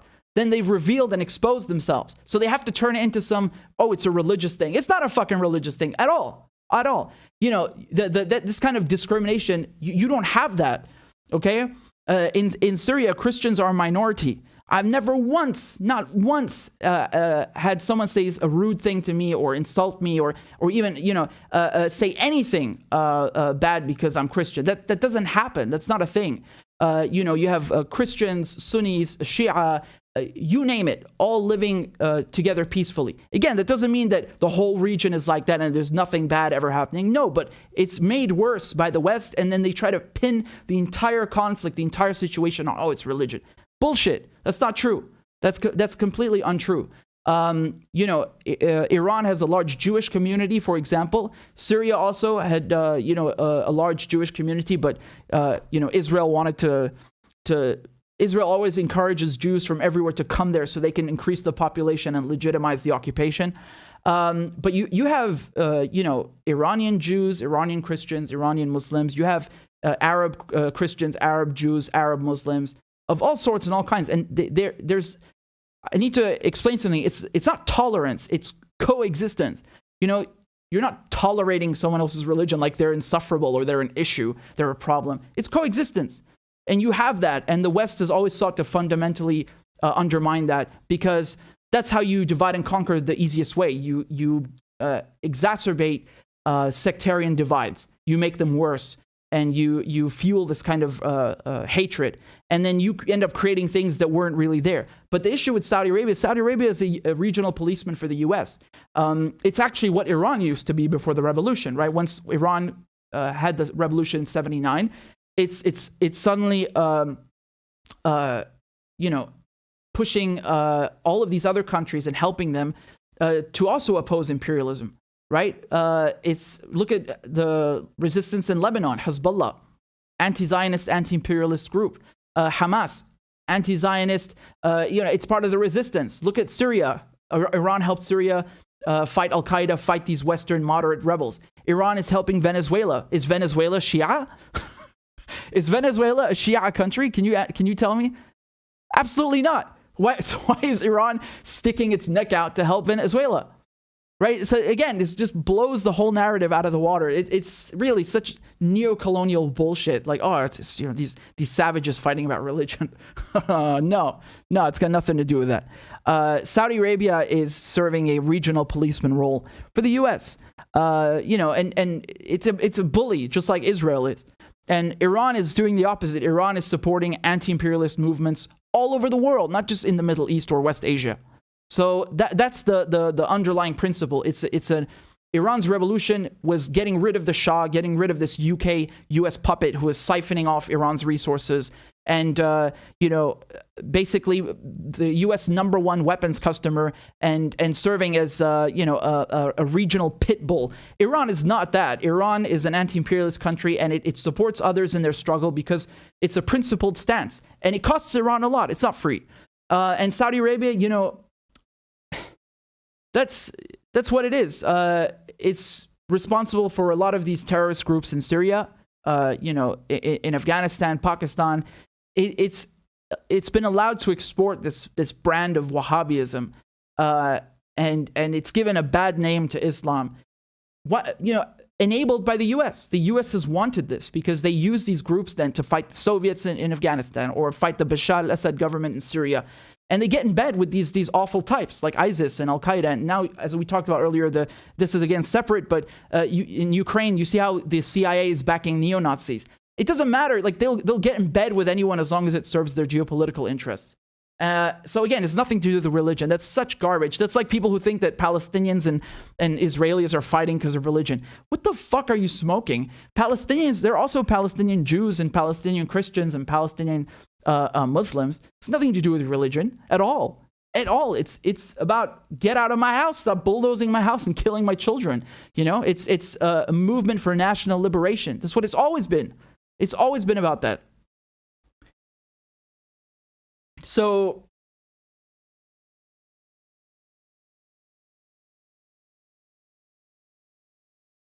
thank you to Sam for the donation. Sam says you can sue in another country if you are not an ally of the US, because they have been trying to sue Saudi Arabia with no support from the US. Thank you so much. Thank you so much.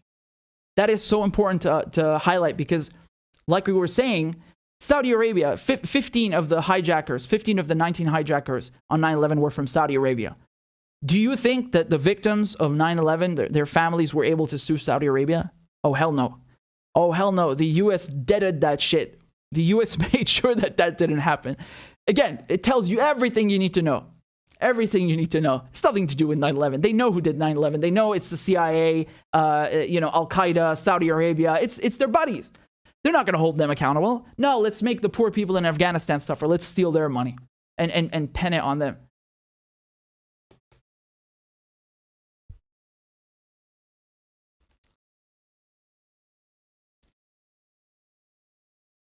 You guys have been very generous. Thank you so much for your donations. I really appreciate it. We have a donation here from Debbie on PayPal. Debbie says, "Thank you, Richard, for your truth and dedication to it."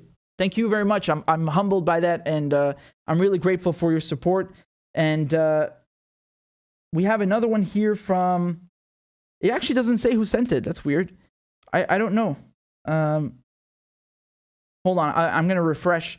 Someone sent another donation on PayPal, but I don't know. It won't show me who it was.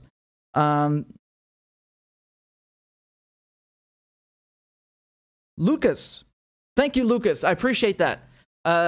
Very grateful. If I'm, I haven't plugged the show, but if I may, I don't know how long we've been going now. How long have we been at it? 3.5 hours. Not bad. Last time we did 5. I love a good stream. I love a good stream. It's healthy. It's good. If I may plug the stream and the show, if you guys want to support my work, if you want to support independent anti-imperialist journalism, please consider donating on Venmo or CashApp or PayPal. You can give as little or as much as you'd like. I'm grateful for any support. And if you like, you can also donate monthly on Patreon. Again, for as little as $1. You can put any amount you like, or €1. It doesn't matter. And the links, I'll put them below. It's patreon.com/RichardMedhurst. And another form of support is simply liking the video. I'm even commenting on the video. This all helps the channel to grow.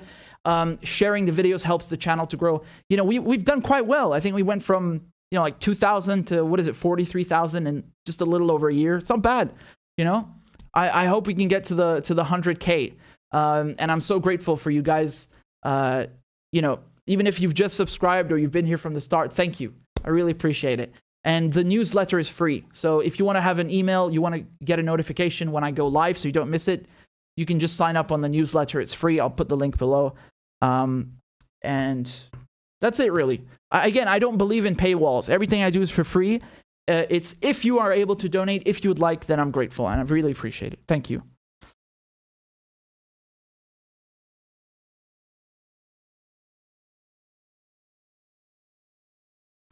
We got something from Yusuf. Again, Yusuf, thank you very much. I appreciate that. It says, more love from Lebanon. Ahlan. I love Lebanon. Lebanon is amazing. Really, really sad what's happening there with, this de facto siege. And there's so much foreign interference. And then, of course, you'll have the troll saying, yeah, Iran is interfering in Lebanon. No, not really. It's the U.S. ambassador who's openly interfering and trying to I mean, do I need to go through this again with you guys? But it's Lebanon and Saudi. It's Saudi Arabia in Lebanon. You know, they basically kidnapped Hariri at one point. The U.S. ambassador just, you know, openly calls for disarming Hezbollah, openly calls for interference. They're really shameless about it. And France, of course, doing its own thing. There are many actors trying to interfere with Syria and Lebanon. Goes without saying. And thank you, Yusuf. I appreciate it.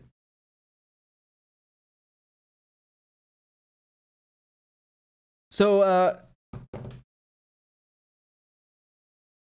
I'm just going to tell you guys also again about Rockfin. Again, I know if it's, you know, when you're telling someone about a new platform, they're quite hesitant. I would also be hesitant. But it's basically like YouTube.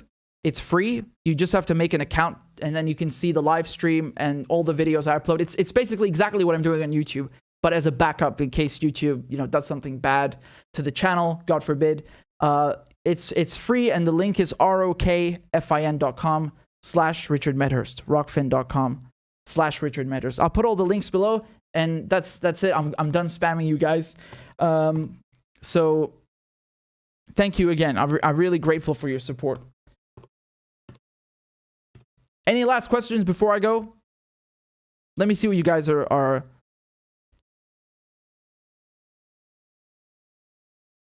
Martin says, gracias. You're most welcome. You're most welcome. Deep says, spasiba tovarich Medhurst. That means, I think, thank you, friend. I think that's what it means. Ahura says, didn't the Saudis kidnap a world leader at one point? Yes, that's who I was talking about. They kidnapped Hariri. I mean, just unbelievable, you know? Like, I don't know what they did to this guy, but they just kidnapped him. Deebs says, where are you from, Richard? I'm half Syrian, half English. Martin says, can I have your scarf? I have many scarves. Which one? I was doing a giveaway. Maybe I should do another one of those. I'll do some kind of scarf giveaway. Brand new ones, of course. But the Palestinian... Oh, actually, they're not just Palestinians. You know, they in Syria, we also have very similar ones, but they're made in Palestine, definitely. So, yeah. Siasi says, thank you, Richard, from Iran. Most welcome. Do you upload this live? Yes. When I finish, just wait 5 minutes, and then I think you can watch the whole thing. So, yeah, absolutely. Andrew says, what should Russia do to prevent Israel from bombing Syria? Russia, this is, again, Russia does not want Syria to respond at least too much to Israel's bombing, because Russia, again, is kind of neutral in this sense. You know, Russia has ties with Israel. It's the first country to recognize Israel in 1948, and it's, of course, allied with Syria. So, you know, if you're Russia, it's a bit of a pickle being in that position. But Russia has helped Syria fight the war. You know, that's defeated Al-Qaeda. That's great. But Israel is supporting Al-Qaeda in Syria. Israel is bombing Syria every week. The problem is if Syria, like, let me give you an example. Last week, Syria just responded to being bombed, right? So Israel bombed Syria, and the Syrians launched surface-to-air missiles to defend themselves. And because, just for defending themselves, Israel came and bombed Syria again. So let that give you an idea of what would happen if Syria responded, you know, in an even greater fashion, just to defend itself. You know, it might very well start another war, although, just technically speaking, Israel and Syria are still at war since, you know, a couple of decades. But again, this is a price that Syria pays to be with the Palestinians. Now, Syria hasn't always come correct with the Palestinian resistance. There have been a lot of, you know, there have been a couple of disagreements and a couple of issues over the years. But in general, Syria, you know, is the resistance. It supports the Palestinians. It supports the Lebanese resistance, and that's why it pays a price. That's why Israel goes after it. The U.S. goes after it because, again, they don't want countries helping or resisting, you know, helping to resist against colonialism or Zionism. They want you to shut up and accept it, like Jordan or Egypt. Although most people in Jordan and Egypt don't accept Israel, the governments at least do, and have been, you know, coerced, let us say, at the, you know, one way or another to do it. Sebs says, do you ever sleep? Sleep sometimes. There's a lot of work. But in any case, guys, thank you so much for supporting the show. I will leave all the links below. If I missed your super chat, forgive me. I'm trying to read all of them. But in any case, I'll upload everything. Thanks for hitting the like button. Drop a WMD or a shoe on the like button. Please comment. And if you can, donate. It really helps the show. It helps the program. And not even just to me. Donate to anyone in independent media, and you'll be doing a great service to the field. So again, thank you so much. Take care, guys. Be well. Ma salama.